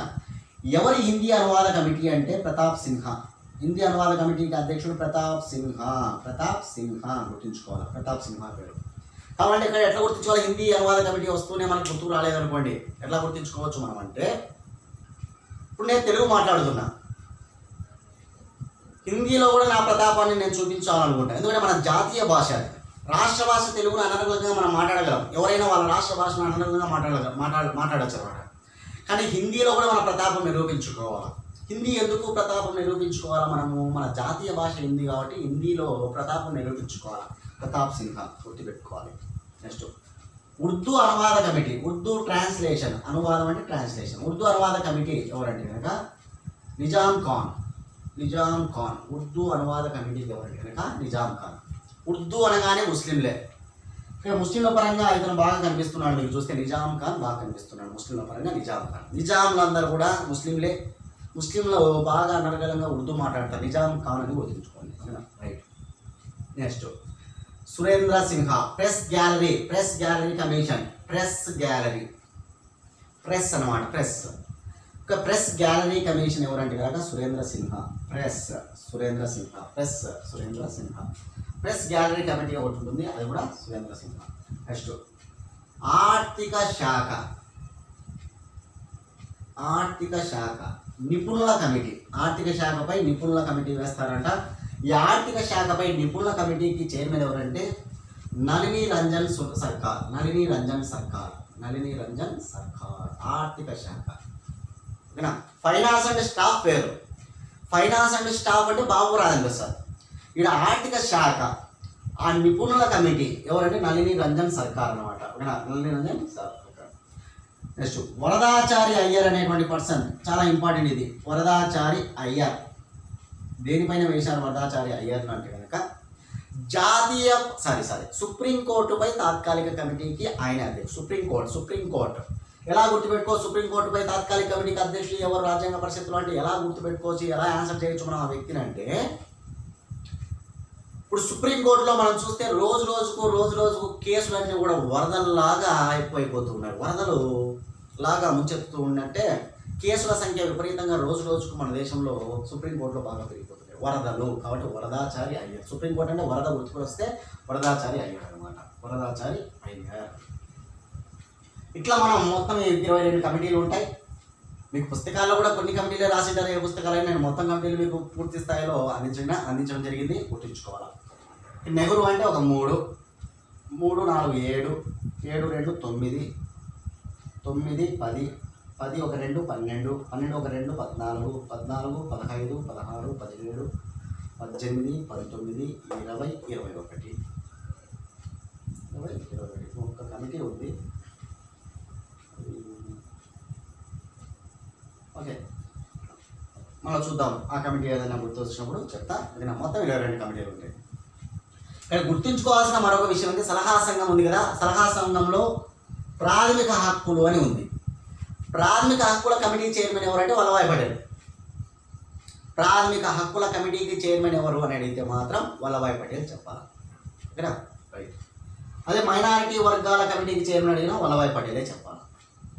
అదేవిధంగా ఇంకోటి ఏంటి, మైనారిటీ వర్గాలే కాకుండా గిరిజన ప్రాంతాల వర్గాలకు కమిటీకి చైర్మన్ ఎవరు అడిగినా అంటే సలహా సంఘంలో కూడా అవన్నీ ఉంటాయి కాబట్టి అవి గుర్తుంచుకోవాలి మీరు. ఇవి 22 కమిటీలు, వాటి విషయాలు అన్నమాట. 11 సమావేశాలు జరిగాయి, 22 కమిటీలు వేయబడ్డాయి. 22 కమిటీల గురించి మనం చదువుతున్నాం. రాజ్యాంగం రచించడానికి ఎంత కాలం పట్టింది? మొత్తం 2 సంవత్సరాల 11 నెలల 18 రోజులు. భారత రాజ్యాంగం రచించడానికి రాజ్యాంగ పరిషత్తుకు ఎంత సమయం తీసుకుంది అంటే 2 సంవత్సరాల 11 నెలల 18 డైరెక్ట్ పెట్టింది. 2 సంవత్సరాల 11 నెలల 18 రోజులు గుర్తుంచుకోవాలి. చూడండి, డిసెంబర్ 9, 1946 మొదలుకొని 1949 నవంబర్ 26 వరకు ఈ లెక్క. ఇదంతా రాకూడదు. ఓకేనా. 1949 నవంబర్ 26 వరకు ఈ లెక్క. 2 సంవత్సరాల 11 నెలల 18 రోజులు. మన దేశ రాజ్యాంగం రచించడానికి రాజ్యాంగ పరిషత్తుకు ఎంత కాలం, ఎంత సమయం పట్టిందంటే అదే 2 సంవత్సరాల 11 నెలల 18 రోజులు. సరే, ఒకసారి మనం వేరే దేశాలు పోల్చుకోవాలి. ముఖ్యమైన దేశాలు, మనకంటే ముఖ్యమైన దేశాలు ఉంటాయి. ఓకేనా. పెద్దగా కావచ్చు, వాటిని ఒకసారి పోల్చుకోవాలి, పుస్తకాల్లో ఉంటాయి. ఆస్ట్రేలియా, అమెరికా, కెనడా, ఇండియాను మస్ట్ రాసుకున్నాం. మనం తక్కువ చేసుకోకపోయేటప్పటికీ ఇండియా, దక్షిణాఫ్రికా, ఇవి మనకు కొన్ని ముఖ్యమైన దేశాలు. ఇండియా 2 సంవత్సరాల 11 నెలల 18 రోజులు. 11 నెలల 18 రోజులు. ఆస్ట్రేలియా రాజ్యాంగం వాళ్ళు రచించుకోవడానికి 9 సంవత్సరాలు పట్టింది. అమెరికాకు 4 నెలలు పట్టింది. కెనడాకు 2 సంవత్సరాల 6 నెలలు పట్టింది. దక్షిణాఫ్రికాకు 1 సంవత్సరం పట్టింది. ప్రపంచంలో రాజ్యాంగాన్ని తయారు చేసుకోవడం కోసం ఎక్కువ సమయం తీసుకున్న దేశం ఏది అంటే ఆస్ట్రేలియా. 9 సంవత్సరాలు. ఆస్ట్రేలియా 9 సంవత్సరాలు. రాజ్యాంగ రచనకు అతి తక్కువ కాలం పట్టినటువంటి దేశం, రాజ్యాంగ రచనకు అతి తక్కువ కాలం తీసుకున్న దేశం ఏదంటే అమెరికా. 4 నెలల్లోనే వాళ్ళ రాజ్యాంగాన్ని పూర్తి చేసుకున్నారు. అంటే చేతకానిదైనా అంటే కాదు, దృఢ రాజ్యాంగం అది. అమెరికా రాజ్యాంగం దృఢ రాజ్యాంగం. తక్కువ సమయం తీసుకొని ఉండొచ్చు కానీ దృఢ రాజ్యాంగం అమెరికా. సరే, ఇండియా 2 సంవత్సరాల 11 నెలల 18 రోజులు, ఆస్ట్రేలియా 9 సంవత్సరాలు, అమెరికా 4 నెలలు, కెనడా 2 సంవత్సరాల 6 నెలలు, మనకంటే ఒక 6 నెలలు తక్కువ. దక్షిణాఫ్రికాకి అయితే 1 సంవత్సరం పట్టింది. ఇండియా రాజ్యాంగాన్ని పూర్తి చేసుకున్న తర్వాత ఎన్ని ఆర్టికల్స్ అంటే మనకు 395 ఆర్టికల్స్. ఎన్ని ఆర్టికల్స్తో మన రాజ్యాంగం పూర్తయింది? 395 ఆర్టికల్స్తో మన రాజ్యాంగం పూర్తి కావడం జరిగింది. 395 ఆర్టికల్స్తో గుర్తుంచుకోవాలి.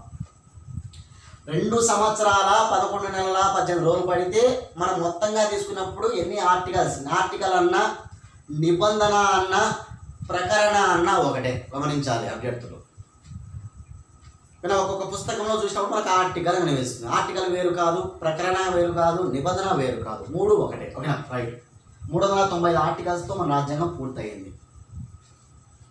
ఆస్ట్రేలియా 9 సంవత్సరాలు తీసుకుంది కదా, అంటే మనకంటే ఎక్కువ ఆర్టికల్స్ ఉంటాయా అంటే కాదు. 128 ఆర్టికల్స్, 128 ఆర్టికల్స్ అనమాట. రాసుకోవాలి. దేశం రచనకు పట్టిన కాలం, రాజ్యాంగ రచనకు తీసుకున్న సమయం, ఆర్టికల్స్ అనమాట. ఒక టేబుల్ లాగా రాసుకోవచ్చు మీరు. 128 ఆర్టికల్స్. అమెరికా అతి తక్కువ సమయం తీసుకుంది, తక్కువ ఆర్టికల్స్, 7 ఆర్టికల్సే. 7 ఆర్టికల్స్తోనే ఉంది అమెరికా రాజ్యాంగం. చూడండి ఒకసారి గమనించాలి. కెనడా 2 సంవత్సరాల 6 నెలలు కదా, కెనడా వచ్చేసి 147 ఆర్టికల్స్. దక్షిణాఫ్రికా వచ్చి 153 ఆర్టికల్స్ ఉంటాయి. 153 ఆర్టికల్స్ అనమాట. ఇది ఒకసారి లిస్ట్ బాగా ఇంపార్టెంట్ గుర్తుంచుకోవాలి. ఎగ్జామ్ పాయింట్ ఆఫ్ వ్యూ ఎట్లా అడుగుతారు?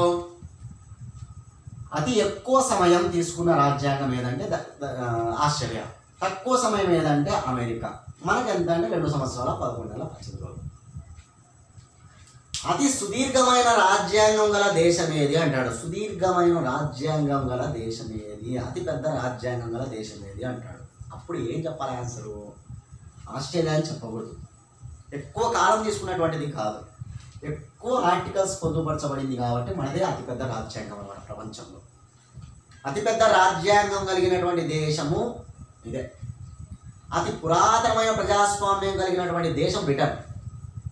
అతి పెద్ద రాజ్యాంగం కలిగినటువంటి దేశం ఏదంటే ఇదే.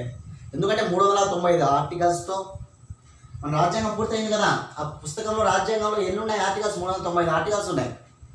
8 షెడ్యూల్స్ ఉన్నాయి. 8 షెడ్యూల్స్ 22 భాగాలతో తయారైన మన రాజ్యాంగం. 22 భాగాలు. ఎగ్జామ్లో బాగా అడుగుతుంటారు.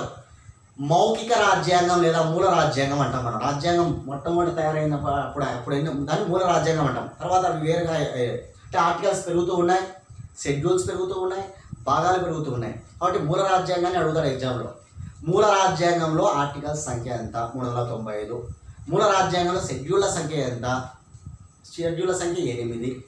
మూల రాజ్యాంగంలో ఎన్ని భాగాలు, ఎన్ని పార్టులు ఉండేటి? 22 భాగాలు. ఇప్పుడు 25 భాగాలు ఉన్నాయి ప్రజెంట్. షెడ్యూల్స్ అయితే 12 ఉన్నాయి ప్రజెంట్. షెడ్యూల్స్ 12 ఉన్నాయి, భాగాలు 25 ఉన్నాయి. ఇప్పుడు ఆర్టికల్స్ దాదాపు 395 కదా, అప్పుడు 465 పైగా ఇప్పుడు ఉన్నాయన్నమాట. 465 ఆర్టికల్స్ పైగా ఉన్నాయంట. సరే,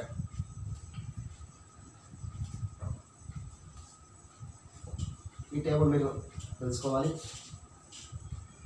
7 ఆర్టికల్స్తో ఉన్నా సరే దృఢ రాజ్యాంగం అనమాట అమెరికా.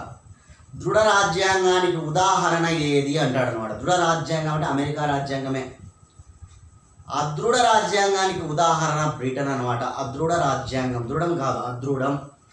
మన రాజ్యాంగం దృఢ రాజ్యాంగమా, అదృఢ రాజ్యాంగమా, అదృఢ రాజ్యాంగమా, పై ఏవి కాదా అంటాడు. మన దేశ రాజ్యాంగం అనేది అదృఢ రాజ్యాంగం అనమాట. అదృఢ రాజ్యాంగం.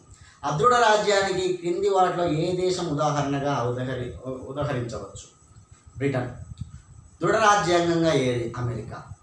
అతిపెద్ద రాజ్యాంగం కలిగిన దేశం ఏది? ఇండియా. పురాతనమైనటువంటి రాజ్యాంగం బ్రిటన్ రాజ్యాంగం. ఓకేనా? ఇట్లా మనము రాజ్యాంగ పరిషత్ పరంగా అయితే అమెరికా కాన్స్టిట్యూషన్ అనమాట. రాజ్యాంగ పరిషత్ అయితే అమెరికా, రాజ్యాంగ పరంగా అయితే బ్రిటన్ వాళ్ళది. అతిపెద్ద ప్రజాస్వామ్యం కలిగిన దేశం మళ్ళీ ఇండియా. అతిపెద్ద ప్రజాస్వామ్యము, డెమోక్రసీ. అతిపెద్ద ప్రజాస్వామ్యం కలిగినటువంటి దేశం ఏది? ఇండియా. అతి పురాతనమైన ఓల్డెస్ట్ డెమోక్రసీ, అతి పురాతనమైన ప్రజాస్వామ్యం ఏంటంటే బ్రిటన్ అన్నమాట. బ్రిటన్ది అతి పురాతనమైన ప్రజాస్వామ్యం గల దేశం. మనది లిఖిత రాజ్యాంగం అనమాట. లిఖిత రాజ్యాంగానికి బెస్ట్ ఎగ్జాంపుల్ అమెరికానే. లిఖిత రాజ్యాంగం బెస్ట్ ఎగ్జాంపుల్ అమెరికా. గుర్తించుకోవాలి. అలిఖితం అంటే రాయబడినటువంటిది, రాయబడినది లిఖితం, రాయబడనది అలిఖితం అనమాట. అలిఖిత రాజ్యాంగం అంటే బ్రిటన్, అలిఖిత రాజ్యాంగం బ్రిటన్. లిఖితం అమెరికా, అలిఖితం వచ్చేసి మనది కూడా లిఖితమే. సుదీర్ఘ లిఖితమైన రాజ్యాంగం అంటే మనం అమెరికా చెప్పకూడదు. ఎక్కువ బాగా రాసింది మనమే, 395 ఆర్టికల్స్తో మనకు ఉంది. అక్కడ ఎక్కువ ఆర్టికల్స్తో మనదే ఉంది. కాబట్టి సుదీర్ఘమైన విస్తృతమైన లిఖిత రాజ్యాంగం కలిగినటువంటి దేశం ఏది అంటే భారతదేశం. సరే, మనకి ఇప్పుడు సమావేశాలు వచ్చేసాయి, కమిటీలు వచ్చేసాయి, కాలం వచ్చేసింది అనమాట. ఇక మన దేశం అనేక దేశ రాజ్యాంగాల నుంచి గొప్ప గొప్ప అంశాలను తీసుకొని మనం రాజ్యాంగాన్ని పూర్తి చేసుకోవడం జరిగింది. ఎన్ని దేశ రాజ్యాంగాల నుంచి మనం సంగ్రహించుకున్నామంటే 60 దేశ రాజ్యాంగాల నుంచి మనం రాజ్యాంగాన్ని సంగ్రహించుకున్నాం, తయారు చేసుకున్నాం. 60 దేశ రాజ్యాంగాలు కొలగొట్టామన్నా. కొంతమంది చెప్తారు 60 దేశాలు. ఎంత ఖర్చు అయిందంటే 64 లక్షలు. రాజ్యాంగం తయారు చేయడానికి రాజ్యాంగ పరిషత్తుకు ఎంత ఖర్చు అయిందంటే కనుక 64 లక్షలు అని చెప్పాలి. 64 లక్షలు. సరే, ముందు 60 దేశాలు అంటున్నాం. అందులో గొప్ప దేశాలు, వాటి నుంచి మనం ఏమేమి తీసుకున్నాం ఏమైనా అవి మనం చూద్దాం ఒకసారి. ఫస్ట్ బ్రిటన్ రాజ్యాంగం నుంచి ఏమేమి తీసుకున్నామో చూద్దాం. బ్రిటన్ రాజ్యాంగం నుంచి మీరు రాసుకుంటూ రాండి, నేను చెప్తూ వస్తా. బ్రిటన్ రాజ్యాంగం. సో బ్రిటన్ రాజ్యాంగం నుంచి మనం ఏమేమి తీసుకున్నాము అంటే కనుక సంగ్రహించిన రాజ్యాంగాలను హెడ్డింగ్ పెట్టుకొని రాజ్యాంగ పరిషత్తు సంగ్రహించిన రాజ్యాంగాలు. 60 దేశ రాజ్యాంగాల నుంచి మనం రాజ్యాంగాన్ని తయారు చేసుకున్నాం, సంగ్రహించుకొని రాసుకొని ఆ ఏ దేశం నుంచి ఏమేమి ఉన్నాయి ముఖ్యమైన అంశాలు చూసుకోవాలి మనం ఒకసారి. బ్రిటన్ నుంచి ఏమున్నాయో చూద్దాం. బ్రిటన్ క్యాబినెట్ తరహా ప్రభుత్వం, క్యాబినెట్ తరహా పార్లమెంటరీ ప్రభుత్వం. ఇప్పుడు పార్లమెంట్ వ్యవస్థనే మనది. అటువంటి పార్లమెంటరీ విధానం మనం ఎక్కడికి తీసుకున్నామంటే బ్రిటన్ నుంచే. ఒక పార్లమెంట్లో భాగంగా మన క్యాబినెట్ ఉంటుంది, మంత్రి మండలి ఉంది కదా, అది కూడా దీని నుంచే మనం తీసుకున్నాం. సరే, క్యాబినెట్ తరహా మంత్రి మండలి, క్యాబినెట్ తరహా పార్లమెంటరీ ప్రభుత్వం అని రాసుకోండి. క్యాబినెట్ తరహా పార్లమెంటరీ ప్రభుత్వం అంటే పార్లమెంటులో క్యాబినెట్ వాళ్ళు కూడా కూర్చొని ఉంటారు. ప్రతిపక్షం అడిగినటువంటి ప్రశ్నలకు సంబంధిత మంత్రులు మనకు సమాధానం చెప్తూ ఉంటారు కదా పార్లమెంట్లో. కాబట్టి గుర్తుపెట్టుకోవాలి, క్యాబినెట్ తరహా పార్లమెంటరీ గవర్నమెంట్ మనది, పార్లమెంటరీ గవర్నమెంట్. అది ఒకటి.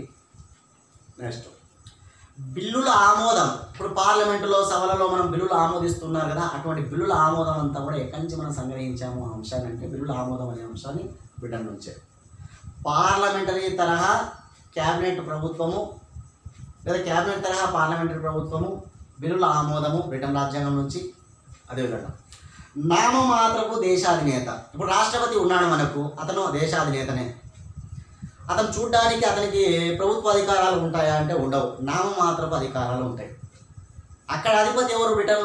బ్రిటన్లో రాణి ఉంటుంది, ఆమెకు కూడా నామమాత్రపు అధికారాలు ఉంటాయి.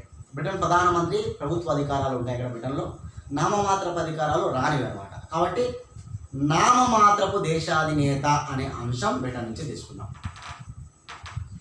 అదేవిధంగా రిట్స్ ఉంటాయి. ఆ రిట్స్ కూడా మనం బ్రిటన్ రాజ్యాంగం నుంచి తీసుకోవడం జరిగింది, గుర్తుంచుకోవాలి. రిట్స్ అనేటువంటి అంశాన్ని కూడా అంటే ప్రాథమిక హక్కులకు భంగం వాటిల్లితే హైకోర్టులు, సుప్రీంకోర్టులు రిట్లను జారీ చేస్తాయి అన్నమాట. రిట్లను జారీ చేస్తాయి. కాబట్టి ఆ రిట్స్ అనేటువంటి అంశాన్ని కూడా, రిట్లు అంటే ఏంటనే మనం చెప్దాం, తర్వాత వస్తాయి. రిట్లు అంటే తెలుసు కదా, habeas corpus, prohibition, mandamus, కోవారెంట్, section 5 రకాల రిట్లు ఉంటాయి. తర్వాత చూద్దాం. మనకు సుప్రీంకోర్టు, హైకోర్టుల గురించి చెప్పేటప్పుడు కానీ, ప్రాథమిక హక్కులు చెప్పేటప్పుడు కానీ చెప్పుకోవచ్చు అన్నమాట. రైట్. అదేవిధంగా రిట్స్ అని రాసుకోండి. నెక్స్ట్ శాసనాలు చేస్తూ ఉన్నారు, చట్టాలు చేస్తూ ఉన్నారు. పార్లమెంట్లో కావచ్చు, సభలలో, ఏదైనా సభలో కాబట్టి పార్లమెంట్ చట్టాలు చేస్తూ ఉంది. కాబట్టి శాసనాల ప్రక్రియ అంతా కూడా బ్రిటన్ నుంచే తీసుకున్నాం. ఆ చట్టాల ప్రక్రియ ఉంటుంది కదా, ఎందుకంటే మనం బ్రిటిష్ పాలిత ప్రాంతాల్లోనే పెరిగినాం. భారతదేశం బ్రిటిష్ వాళ్ళు పాలించారు. మనకు గుర్తుండే అందరూ కూడా బ్రిటిష్ వాళ్ళే పాలించారంట. కాబట్టి బ్రిటిష్ వాళ్ళు ఏవైతే అప్పుడు చేసుకుంటూ వచ్చారో వాటిని కంటిన్యూ చేసుకుంటూ వస్తున్నాం మనం ఇట్లాంటివన్నీ. కాబట్టి శాసనాల ప్రక్రియ కూడా. అదేవిధంగా స్పీకర్ యొక్క విధులు. స్పీకర్ ఇప్పుడు మనకు సభ బాగా సజావుగా జరగడానికి కారకుడు అవుతున్నాడు అనమాట. సభా వ్యవహారాలు బాగా సజావుగా జరగడానికి కాబట్టి కొన్ని విధులను ఆయన చేస్తాడు. కాబట్టి స్పీకర్ యొక్క విధులు కూడా. అదేవిధంగా సమన్యాయం. న్యాయం పరంగా మన భారతదేశంలో మన రాజ్యాంగం సమన్యాయాన్ని ఇచ్చిందన్నమాట. సమన్యాయం గుర్తుంచుకోవాలి, సమన్యాయం. ఓకేనా. ఏక పౌరసత్వం, పౌరసత్వం మన భారతదేశంలో ఎలా ఉంది అంటే ఏక పౌరసత్వంగా ఉంది. పౌరసత్వం ఉంటుంది. ఆ పౌరసత్వం అంటే ఏంటి, ఆ అంశాలు కూడా మనం చెప్తాం. ఎవరికి పౌరసత్వం లభిస్తుంది, ఏకత అంశాలు చెప్తాం. ఏక పౌరసత్వం డైరెక్ట్గా అడుగుతాడు ఎగ్జామ్లో. భారతదేశ రాజ్యాంగం, భారతదేశంలో ఉన్నటువంటి పౌరసత్వం ఎటువంటిది, ఏక పౌరసత్వమా, ద్వంద్వ పౌరసత్వమా, బహుళ పౌరసత్వమా, పై ఏది కాదు, ఏక పౌరసత్వం. ఇవి బ్రిటన్ నుంచి మనం తీసుకున్నటువంటి. చూడండి ఒకసారి, మళ్ళీ ఒకసారి చెప్తాం మీకోసం. పార్లమెంటరీ తరహా క్యాబినెట్ ప్రభుత్వము, బిల్లుల ఆమోద విధానము, నామమాత్రపు దేశాధినేత, రిట్స్, శాసనాల ప్రక్రియ, స్పీకర్ విధులు, శాసనాల ప్రక్రియ, స్పీకర్ విధులు, సమన్యాయము, ఏక పౌరసత్వం. ఇది బ్రిటన్ రాజ్యాంగం నుంచి మనం పొందుపరుచుకున్నటువంటి అంశాలు. ముఖ్యంగా అవే. అమెరికా నుంచి, అమెరికా మెయిన్ ఇంపార్టెంట్, బాగా ఎగ్జామ్లో రిపీటెడ్గా అడుగుతుంటారు. ప్రాథమిక హక్కులు ఏ దేశ రాజ్యాంగం నుంచి మనం పొందుపరుచుకున్నాం, తీసుకున్నామని. ప్రాథమిక హక్కులు, ఫండమెంటల్ రైట్స్, ఫండమెంటల్ రైట్స్, ప్రాథమిక హక్కులు వెరీ ఇంపార్టెంట్ టాపిక్ కూడా. సరే, ప్రాథమిక హక్కులను మనం అమెరికా నుంచి తీసుకున్నాం. స్వతంత్ర న్యాయ వ్యవస్థ, ఇప్పుడు న్యాయ వ్యవస్థ ఉంది, ఏదో రాజకీయ పెత్తనం లేదు దానికి, స్వతంత్ర న్యాయ వ్యవస్థ ఉందన్నమాట మనకు. అంటే తనకు తాను నిర్ణయాలు తీసుకునేటువంటి అధికారం ఉంటుందన్నమాట న్యాయ వ్యవస్థకు. కాబట్టి స్వతంత్ర న్యాయ వ్యవస్థ అంటున్నాం. న్యాయ వ్యవస్థ, స్వతంత్ర న్యాయ వ్యవస్థ. అదేవిధంగా న్యాయ సమీక్ష, న్యాయ సమీక్షాధికారం అనేది కూడా ఒక అంశం. దాని గురించి కూడా మనం చూద్దాం తర్వాత. న్యాయ సమీక్షాధికారం, ప్రాథమిక హక్కులు, స్వతంత్ర న్యాయ వ్యవస్థ, న్యాయ సమీక్ష. అదేవిధంగా ఇక్కడ దేశ పాలన దేశ అధ్యక్షుడి పేరు మీదుగా కొనసాగుతుంది. మన దేశంలో రాష్ట్రపతి దేశ అధ్యక్షుడు. ఆ దేశ పాలన అంతా కూడా దేశ అధ్యక్షుడి పేరు మీదుగానే కొనసాగించడం అనేటువంటిది అమెరికాలో ఉంటుందన్నమాట. అమెరికా అధ్యక్షుడు డొనాల్డ్ ట్రంప్, వాళ్ళ పాలన అంతా కూడా అతని పేరు మీదుగానే కొనసాగుతూ ఉంటుంది. ఆ అంశాలు అక్కడి నుంచే తీసుకున్నాం. దేశ పాలన దేశ అధ్యక్షుడి మీదుగా కొనసాగించడం. రాష్ట్రపతిపై అభిశంసన, రాష్ట్రపతిని అభిశంసన తీర్మానం ద్వారా, మహాభియోగ తీర్మానం ద్వారా మనం తొలగిస్తాం కదా, ప్రత్యేక మెజార్టీ ద్వారా. అదంతా రాష్ట్రపతి గురించి వచ్చాము తెలుస్తుంది. రాష్ట్రపతిపై అభిశంసన మోపడం, ఇదంతా కూడా ఇక్కడి నుంచే. అదేవిధంగా సుప్రీంకోర్టు, హైకోర్టు న్యాయమూర్తుల తొలగింపు. సుప్రీంకోర్టు, హైకోర్టు న్యాయమూర్తులను ఎలా తొలగిస్తారు, ఏం అంశాలను కూడా ఇక్కడి నుంచే తీసుకున్నాం. రాష్ట్రపతిపై అభిశంసన, సుప్రీంకోర్టు, హైకోర్టు న్యాయమూర్తుల తొలగింపు. అదేవిధంగా రాజ్యసభ సభ్యుల తొలగింపు, రాజ్యసభ సభ్యుల తొలగింపు. సరే, ఇది అమెరికా నుంచి మనం తీసుకున్నటువంటి. మళ్ళీ ఒకసారి చెప్తా, అమెరికా నుంచి కావాలంటే ప్రాథమిక హక్కులు, స్వతంత్ర న్యాయ వ్యవస్థ, న్యాయ సమీక్ష, దేశ పాలన దేశ అధ్యక్షుడి పేరు మీదుగా సాగడం, రాష్ట్రపతిపై అభిశంసన, రాజ్యసభల సభ్యుల తొలగింపు, సుప్రీంకోర్టు, హైకోర్టు న్యాయమూర్తుల తొలగింపు. Very important, ప్రవేశిక. ప్రవేశికను మనం ఎక్కడి నుంచి, ఈ పదాన్ని ఎక్కడి నుంచి తీసుకున్నామంటే అమెరికా నుంచి. ప్రవేశిక, దీన్నే ప్రియాంబుల్ అనొచ్చు, పీఠిక అనొచ్చు, అవతారిక అనొచ్చు, ముందు మాట అనొచ్చు, ఉపోద్ఘాతం అనొచ్చు, ఏ పదాలైనా పిలవచ్చు. ప్రవేశిక. లక్ష్యాలు ఆశయాల తీర్మానాన్ని ప్రవేశపెట్టింది నెహ్రూ లక్ష్యాల ఆశయాల తీర్మానం ద్వారానే ప్రవేశికలో ఉన్న అంశాలు కూడా వచ్చాయి మనకు. కానీ ఆ ప్రవేశిక మెయిన్ ఎక్కడి నుంచి మనం స్వీకరించామంటే అమెరికా నుంచే. ఇది అమెరికా. Next Russia. ప్రాథమిక హక్కులు అమెరికా అయితే, ప్రాథమిక విధులు ఫండమెంటల్ డ్యూటీస్ అనమాట. ప్రాథమిక విధులు ఇంగ్లీష్లో ఫండమెంటల్ డ్యూటీస్ అంటాం. ప్రాథమిక విధులు రష్యా నుంచి స్వీకరించాం. రష్యా నుంచి మెయిన్గా మనకు బాగా ఎగ్జామ్ అనేది ప్రాథమిక విధులే. అదేవిధంగా ప్రవేశిక అనేది అమెరికా నుంచి అయితే, ప్రవేశికలోని న్యాయం. ఆ న్యాయం ఏ న్యాయము? ఆర్థిక, సామాజిక, రాజకీయ న్యాయం. ఆర్థిక న్యాయమైన, సామాజిక అని మనకు ప్రసంగాలు ఇచ్చేటప్పుడు చెప్తాం. ఆర్థిక, సామాజిక, రాజకీయ న్యాయాల పరంగా అని. అట్లా ఆర్థిక, సామాజిక, రాజకీయ న్యాయం అనేటువంటిది రష్యా నుంచి తీసుకున్నాం. ఎక్కడ వాడినటువంటి భాష అది? ప్రవేశికలో వాడినటువంటి ఆర్థిక, సామాజిక, రాజకీయ న్యాయాలు అనే పదాలు ఇక్కడ తీసుకున్నాం. రష్యా అయిపోయింది. Next France. ఆ రెండు గుర్తుపెట్టుకోవాలి రష్యా అంటే. ఒకటి ప్రాథమిక విధులు, అదేవిధంగా ఇంకోటి ఏంటి? ఆర్థిక, సామాజిక, రాజకీయ న్యాయం. Next France. ప్రవేశికలో ఉండే పదాలు అవి. ఫ్రాన్స్. గణతంత్రం. ఈనాడు మనం రిపబ్లిక్ అంటున్నాం. రిపబ్లిక్ డే జనవరి 26 చేస్తాం. ఎప్పుడో 1930 జనవరి 26 నుంచి మనం గణతంత్ర దినోత్సవాన్ని చేసుకుంటూ ఉన్నాం. స్వతంత్రం వచ్చిన తర్వాత కాదు గణతంత్రం నిజంగా మనం చేసుకున్నది రాజ్యాంగం అమల్లోకి వచ్చిన తర్వాత. సరే, ఫ్రాన్స్ అంటే గణతంత్రం రిపబ్లిక్ అనేటువంటిది మనం ఎక్కడి నుంచి తీసుకున్నాం? ఫ్రాన్స్ నుంచి. అదేవిధంగా ప్రవేశికలో ఉన్నటువంటి గుర్తుపెట్టుకోవాలి, ప్రవేశికలో రాజకీయ, ఆర్థిక, సామాజిక న్యాయాలు ఇక్కడ. ప్రవేశికను ఎక్కడి నుంచి స్వీకరించాం? అమెరికా నుంచి. ప్రవేశికలో మనకు స్వేచ్ఛ, సమానత్వం, ఈక్వాలిటీ, స్వేచ్ఛ, సమానత్వం, సౌభ్రాతృత్వం, స్వేచ్ఛ, సమానత్వం, సౌభ్రాతృత్వం అనేటువంటి పదాలు ఎక్కడి నుంచి స్వీకరించామంటే ఫ్రాన్స్ నుంచే స్వీకరించాము. గుర్తుంచుకోవాలి. ఫ్రాన్స్. Next Britain. ఫ్రాన్స్ నుంచి అంటే మనకేంటి ముఖ్యంగా గణతంత్రం అనేటువంటి మాట. అదేవిధంగా ప్రవేశికలో గల స్వేచ్ఛ, సమానత్వము, సౌభ్రాతృత్వం.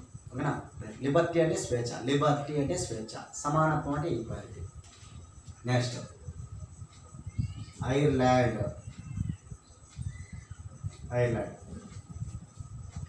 మనకు ప్రాథమిక హక్కులు, ప్రాథమిక విధులు, ఆదేశ సూత్రాలు ఇవి చాలా వెరీ ఇంపార్టెంట్. ఎక్కువగా అడిగేది అవే, ఏ దేశం నుంచి స్వీకరించాలి.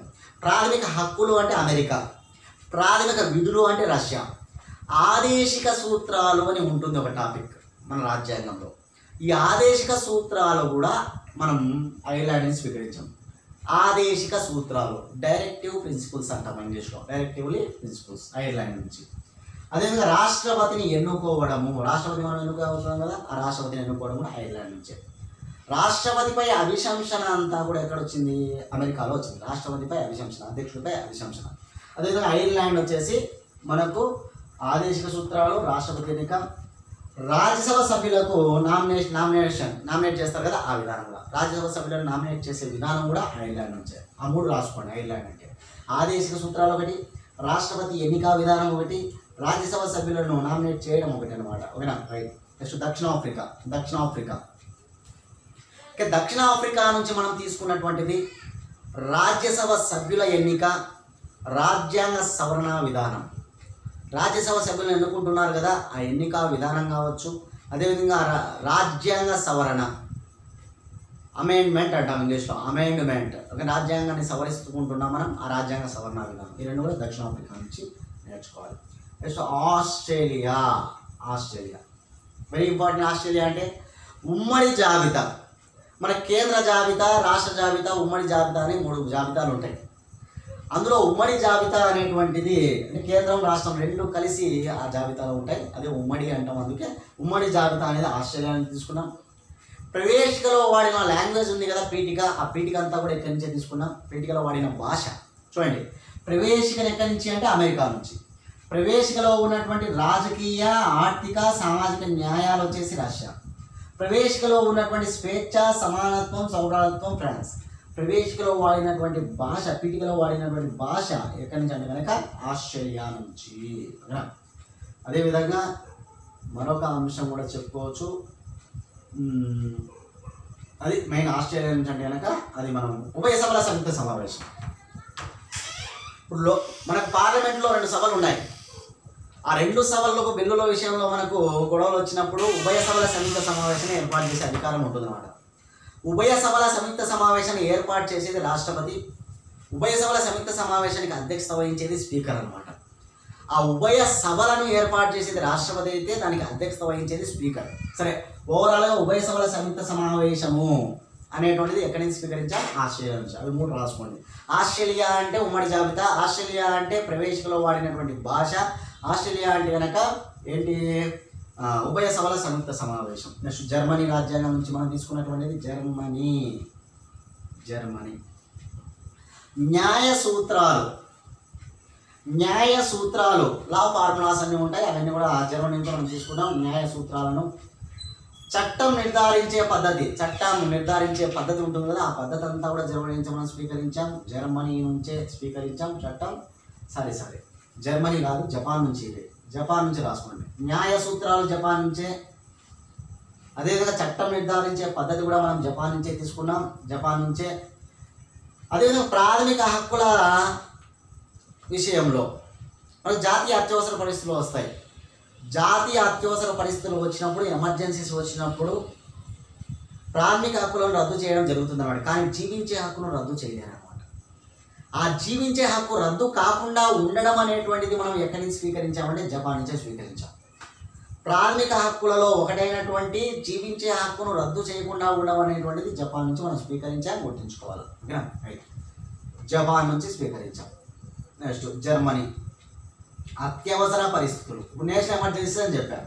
ఆ అత్యవసర పరిస్థితులు అనేటువంటి టాపిక్ అంతా మనం ఎక్కడికి స్వీకరించామంటే జర్మనీ నుంచి అత్యవసర పరిస్థితులు స్వీకరించాము. అదేవిధంగా అత్యవసర పరిస్థితుల సమయంలో ప్రాథమిక హక్కులు రద్దు చేయడం అనేటువంటిది, ప్రాథమిక హక్కులు రద్దు చేసే అధికారం పార్లమెంట్కి ఉంటుంది కదా. ఆ ప్రాథమిక హక్కులను రద్దు చేసేటువంటి అధికారం పార్లమెంటుకు ఉంటుంది. ప్రాథమిక హక్కులను ఎక్కడి నుంచి స్వీకరించాం? అమెరికా నుంచి స్వీకరించాం. ప్రాథమిక హక్కులను రద్దు చేయడం అనేటువంటి అంశాన్ని మాత్రం మనం జర్మనీ నుంచి స్వీకరించాం. అత్యవసర అధికారాలు కూడా జర్మనీ నుంచి మనం స్వీకరించడం జరిగింది. నార్వే నుంచి. రాష్ట్రాలలో ఉన్నటువంటి 2 సభలు ఉంటాయి కదా, విధాన సభ, విధాన పరిషత్. ఆ సభ్యుల ఎన్నిక అంతా కూడా ఇక్కడే ఉంటుంది. నార్వే రాష్ట్రాలకు చెందినటువంటి విధాన సభ, ఎగువ సభ కావచ్చు, దిగువ సభ కావచ్చు. విధాన సభ అంటే ఎగువ సభ, విధాన పరిషత్తు అంటే దిగువ సభ. ఆ సభ్యుల ఎన్నిక నార్వే పార్లమెంట్. లాస్ట్ దేశం కెనడా. గుర్తుంచుకోవాలి. కెనడా అత్యంత బలమైనటువంటి సమాఖ్య కలిగినటువంటి కేంద్రం, సమాఖ్య ప్రభుత్వం అన్నమాట. సమాఖ్య ప్రభుత్వం అనేటువంటిది మనం కెనడా నుంచి, బలమైనటువంటి సమాఖ్య విధానాన్ని కెనడా నుంచి మనం స్వీకరించాము. అదేవిధంగా అధికారాలను విభజించాం. కేంద్ర జాబితా అని, రాష్ట్ర జాబితా అని, ఉమ్మడి జాబితా అని అధికారాలను మనం విభజించుకుంటున్నాం. ఇప్పుడు రైల్వేలో అంటే కేంద్ర జాబితా కిందకి వస్తుంది, వ్యవసాయం అంటే రాష్ట్ర జాబితా కిందకి వస్తుంది, పోస్టల్ అంటే కేంద్ర జాబితా కిందకి వస్తుంది, ఆరోగ్యం అంటే రాష్ట్ర జాబితా కిందకి వస్తుంది, విద్య, న్యాయ ఇట్లాంటివన్నీ కూడా ఉమ్మడి జాబితా కిందకి వస్తాయి. తర్వాత ఒక టాపిక్ వస్తుంది, అది కెనడా నుంచి తీసుకున్నాం, అధికారాల విభజన. అదేవిధంగా సుప్రీంకోర్టు సలహాను స్వీకరించడం. రాష్ట్రపతి ఏం చేస్తాడు? ఏదైనా రాజ్యాంగ రీత్యా ఏవైనా సమస్యలు ఎత్తినప్పుడు సుప్రీంకోర్టు సలహా స్వీకరిస్తాడు. సలహాపూర్వక పరిధి అంటాం అనమాట. 143 ఆర్టికల్ అనమాట. 143 ఆర్టికల్ వెరీ ఇంపార్టెంట్.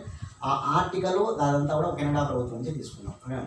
నెక్స్ట్ అదేవిధంగా కేంద్రానికి బలమైనటువంటి అధికారాలు ఉంటాయి అన్నమాట. కేంద్రం, సెంట్రల్ గవర్నమెంట్కు, అది కూడా ఇక్కడి నుంచి తీసుకున్నాం. కేంద్రానికి అవశిష్ట అధికారాలు, కేంద్రానికి అధికారాలు అవన్నీ కూడా.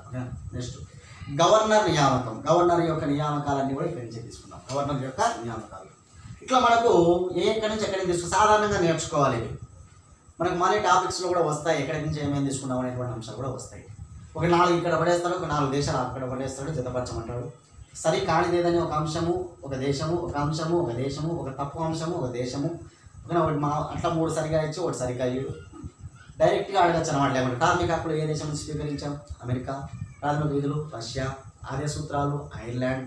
స్వతంత్ర న్యాయ వ్యవస్థ అమెరికా. దేశ పాలన దేశ అధ్యక్షుడి పేరు మీదుగా అమెరికా. నామాత్రపు దేశాధినేత బ్రిటన్. శాసనాల ప్రక్రియ బ్రిటన్. బిల్లుల ప్రక్రియ బ్రిటన్. క్యాబినెట్ తరహా ప్రభుత్వం బ్రిటన్. ఉమ్మడి జాబితా ఆస్ట్రేలియా. రాజ్యాంగ సవరణ దక్షిణాఫ్రికా.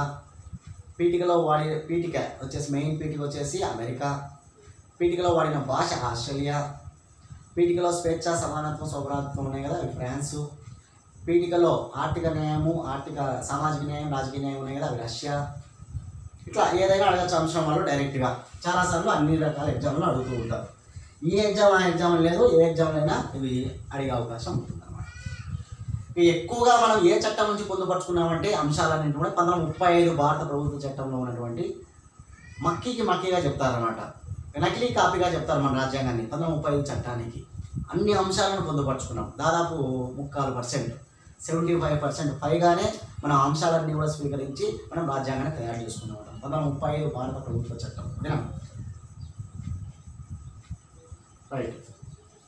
ఇక మనకు ఒక టాపిక్ పెండింగ్ ఉంటుంది. ఆ టాపిక్ ఏంటంటే కనుక ఈ రాజ్యాంగ పరిషత్తు పైన విమర్శలు ఉన్నాయి, పొగిడిన వాళ్ళు ఉన్నాయి, పొగడ్తలు ఉంటాయి, విమర్శలు ఉంటాయి. కొంతమంది అవి రాసుకుంటారు. రాజ్యాంగ పరిషత్తు విమర్శలు. ఫస్ట్ విమర్శలే చూద్దాం మనం. ఓకేనా? సైమన్ విమర్శలు చూడండి. సైమన్ అంటాడంట ఏమని? రాజ్యాంగ పరిషత్ అనేది హిందువుల సంస్థ. మొత్తంగా చూసినప్పుడు హిందువులు ఎక్కువ మంది ఉన్నారంట. ఒక సైడ్ నడిచింది రాజ్యాంగ పరిషత్ అంతా కూడా హిందువుల సైడ్ నడిచింది అంటాడు అనమాట. కాబట్టి రాజ్యాంగ పరిషత్తు హిందువుల సంస్థ అన్నటువంటి వ్యక్తి ఎవరంటే సైమన్. గుర్తుపెట్టుకోవాలి. Next గ్రాన్ విల్లే Austin. ఆస్టిన్. వీళ్ళందరూ గొప్ప గొప్ప వ్యక్తులు అనమాట. గ్రాన్విల్లే ఆస్టిన్ ఏమంటాడంటే కనుక ఈ రాజ్యాంగ పరిషత్తు జవహర్లాల్ నెహ్రూ, వల్లభాయ్ పటేలు, బాబు రాజేంద్ర ప్రసాద్, డాక్టర్ బిఆర్ అంబేద్కర్ ఈ నలుగురితో కూడినటువంటి నియంత్రణ మండలి అని చెప్తాడనమాట. దాదాపు 389 మంది రాజ్యాంగ పరిషత్తులో ఉంటారు. స్వతంత్రం వచ్చిన తర్వాత ఆ సంఖ్య 299 మందికి తగ్గింది. అయినా సరే నలుగురితో ఉన్నటువంటి వ్యవస్థగా చెప్తాడనమాట రాజ్యాంగ పరిషత్. ఒక నియంత్రణ వ్యవస్థగా చెప్తాడనమాట. ఎవరి యొక్క నియంత్రణ వ్యవస్థ? నలుగురితో కూడినటువంటి నియంత్రణ వ్యవస్థ అంటే రాజ్యాంగ పరిషత్. ఎవరు ఆ నలుగురు అంటే ఇంకా గొప్ప వ్యక్తులు. ఏకంగా 22 కమిటీల్లో 10 కమిటీలు మనం చూస్తే ఇలా నలుగురితోనే ఉంటాయి. 22 కమిటీలు రాసుకున్నారు మీరు. బాబు రాజేంద్ర ప్రసాద్ 4 కమిటీలకు ఉంటాడు. నెహ్రూ వచ్చేసి 3 కమిటీలకు ఉంటాడు. అంబేద్కర్ 1 కమిటీకి ఉంటాడు. వల్లభాయ్ పటేల్ 2 కమిటీలకు ఉంటాడు. మొత్తంగా 10 కమిటీలు వీళ్ళే వచ్చేస్తారు మనకు. ఏకంగా రాజ్యాంగ పరిషత్ మొత్తానికి అధ్యక్షుడు రాజేంద్ర ప్రసాద్. అట్లా నలుగురు వ్యవస్థ నియంత్రణ వ్యవస్థగా చెప్తాడు అనమాట. గ్రాన్విల్లే ఆస్టిన్ ఆ వ్యక్తిని మనం గుర్తుంచుకోండి. అదేవిధంగా విన్స్టన్ చర్చిల్ అంటాడంట. రాజ్యాంగ పరిషత్ అనేటువంటిది మెజారిటీకి ప్రాతినిధ్యం వహించింది, మెజారిటీలకు ప్రాతినిధ్యం వహించింది అంటారంట. ప్రధానమంత్రి, బ్రిటన్ ప్రధానమంత్రి అన్నమాట విన్స్టన్ చర్చిల్. ఆయన ఏమంటారంటే బ్రిటన్ ప్రధానమంత్రి విన్స్టన్ చర్చిల్ భారత రాజ్యాంగ పరిషత్ అనేటువంటిది మెజారిటీ ఎవరైతే ఉంటారో వారికి ప్రాతినిధ్యం వహించింది. ఇప్పుడు పార్టీల పరంగా మెజారిటీ ఎవరికి? కాంగ్రెస్ పార్టీ. అప్పుడు మతం పరంగా హిందువులది అనమాట, హిందువులది. ఓకేనా? వర్గం పరంగా ఓసీ, బీసీ, ఎస్సీ, ఎస్టీ అంటే కదా ఓసీలది అక్కడ. అట్లా మెజారిటీకి నాయకత్వం వహించింది రాజ్యాంగ పరిషత్ అంటాడంట. నెక్స్ట్ సంతానం, కే సంతానం అనేటువంటి వ్యక్తి రాజ్యాంగ పరిషత్ గురించి ఏమంటాడంటే కనుక ఒక ప్రజాభిప్రాయ, ఓకేనా, అంటే ప్రజలకు తగ్గట్టు లేదు రాజ్యాంగ పరిషత్తు, అంటే ప్రజలకు సంబంధించినటువంటి వాటిని వీళ్ళు తీసుకోకుండా రాజ్యాంగాన్ని తయారు చేశారని చెప్పి చెప్తారనమాట. ఓకేనా? గుర్తించుకోవాలి. ఎవరు ఆ మాట చెప్పింది? సంతానం, కే సంతానం చెప్పినటువంటి మాట. అదేవిధంగా గొప్ప గొప్ప ప్రముఖుల్లో మరొకరు ఐపి గోయల్. రాజ్యాంగ పరిషత్తు ఎక్కువగా సర్దుబాటు, ఓకేనా, సర్దుబాటుతో రాజ్యాంగాన్ని తయారు చేశారని చెప్తారు అన్నమాట. ఐపి గోయల్ సర్దుబాటుతో తయారు చేసుకున్నారు రాజ్యాంగాన్ని, రాజ్యాంగ పరిషత్ అని చెప్తాడు. ఎవరు చెప్పిన కనుక ఐపి గోయల్ చెప్తాడు. జయప్రకాష్ నారాయణ స్వేచ్ఛా స్వాతంత్రాన్ని కోల్పోయారు.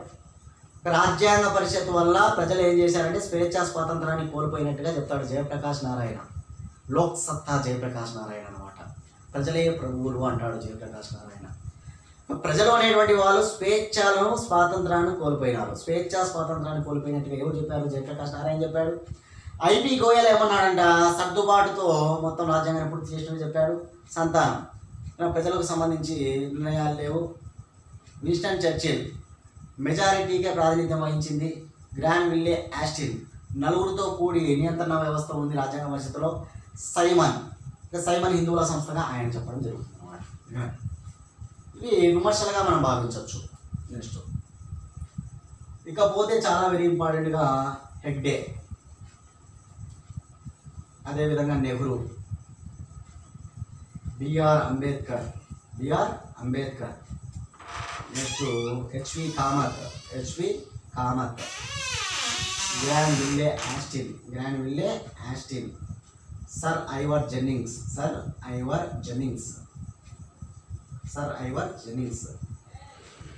ఇలా మనం గుర్తించుకోవాలి కొంతమంది వ్యక్తుల పేర్లను. జవహర్లాల్ నెహ్రూ ఏమంటాడంటే మన రాజ్యాంగం గురించి అన్ని వర్గాల వారి ప్రయోజనాలను తీర్చే విధంగా ఉంది మన రాజ్యాంగం అంటాడు. అన్ని వర్గాల వారి ప్రయోజనాలను తీర్చే విధంగా ఉంది అన్నది ఎవరు? నెహ్రూ.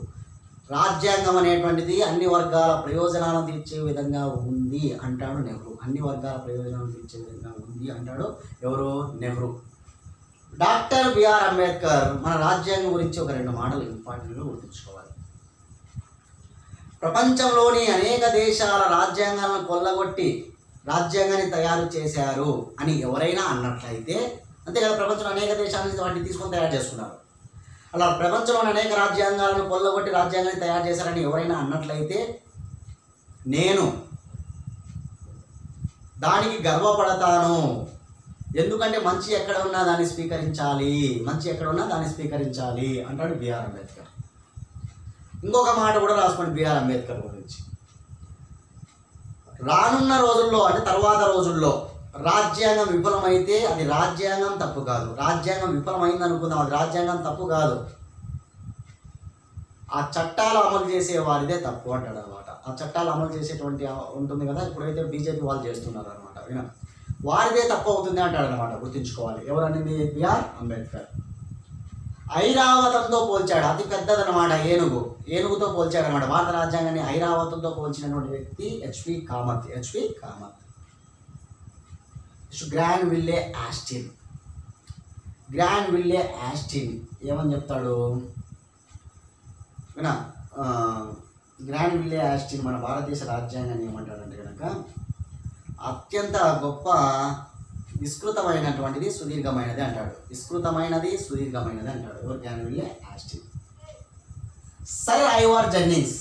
సర్ ఐవర్ జెన్నింగ్స్ ఏమంటాడంటే న్యాయవాదుల స్వర్గం. ఎక్కువ మంది న్యాయవాదులే పనిచేశారు మనకు రాజ్యాంగం తయారు చేయడం, కాబట్టి న్యాయవాదుల స్వర్గంతో పోల్చాడు అనమాట మన రాజ్యాంగాన్ని, రాజ్యాంగ పరిషత్తుని. న్యాయవాదుల స్వర్గం అంటాడు సర్ ఐవర్ జెన్నింగ్స్ అనమాట.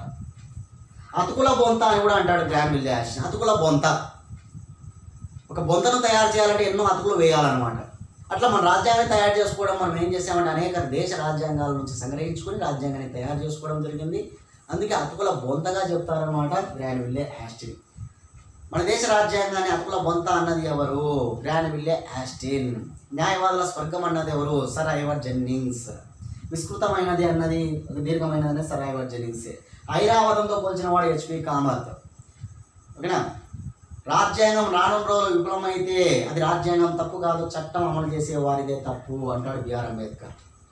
అనేక దేశ రాజ్యాంగాల నుంచి రాజ్యాంగాన్ని కొల్లగొట్టారు అన్నట్లయితే కనుక దానికి నేను గర్వపడతాను, మంచి ఎక్కడ ఉన్నా స్వీకరించాలన్నది బిఆర్ అంబేద్కర్. నెహ్రూ అయితే ఏమంటాడు? వినా ప్రజల అవసరాలను అనేక వర్గాలకు అవసరాలను తీర్చే విధంగా ఉందని ఆయన అంటాడు. హెగ్డే అత్యంత గొప్పది, మన దేశ రాజ్యాంగం అత్యంత గొప్పది అన్న వ్యక్తి హెగ్డే అన్నమాట. గొప్పది అంటాడు అనమాట. ఇవి పొగడ్తలు, ఇవి విమర్శలు. పొగడ్తలు కొన్ని, విమర్శలు కొన్ని. సపరేట్ సపరేట్ రాసుకోవచ్చు, లేదా అన్ని కలిపి రాసుకోవచ్చు. చదవడానికి వీలవుతుంది కొన్ని సపరేట్ సపరేట్ రాసుకుంటే. ఎగ్జామ్లో ఎక్కువగా అడిగేది ఏంటంటే ఐరావతంతో పోల్చింది ఎవరని అడుగుతారు. ఐరావతంతో పోల్చింది H P Kamath. H P Kamath. Next మన దేశ రాజ్యాంగం న్యాయవాదుల స్వర్గం అన్నది ఎవరు? న్యాయవాదుల స్వర్గం sir Ivor Jennings. Sir Ivor Jennings. Next అతుకుల బొంత గ్రాన్విల్లే ఆస్టిన్. అతుకుల బొంత గ్రాన్విల్లే ఆస్టిన్. అర్ధ సమాఖ్య. అర్ధ సమాఖ్య.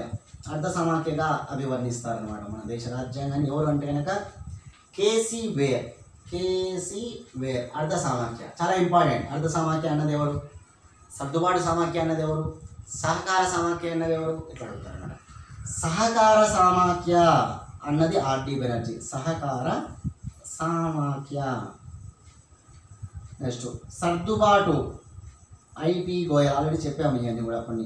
సర్దుబాటు సమాఖ్య ఐపి గోయల్. ఈ 6 ఇంపార్టెంట్, బాగా రాసుకోండి. ఐరావతంతో పోల్చిన వాడు ఎవరంటే హెచ్పి కామత్. న్యాయవాద స్వర్గము సర్ ఐవర్ జెన్నింగ్స్. అతుకుల బొంత గ్రాన్విల్లే ఆస్టిన్. అర్ధ సామాఖ్య కేసీ వేర్. సహకార సామాఖ్య ఐపి గోయల్, ఆర్డి బెనర్జీ. సర్దుబాటు సామాఖ్య అయితే ఐపి గోయల్. ఓకేనా? ఇది రాజ్యాంగ పరిషత్తు దానికి సంబంధించినటువంటి విషయాలు. ఈ టాపిక్ను మనం 2 టాపిక్స్గా 2 క్లాసులలో చేయడం జరిగింది. కాబట్టి వీటన్నిటిని కూడా మీరు రాసుకోండి.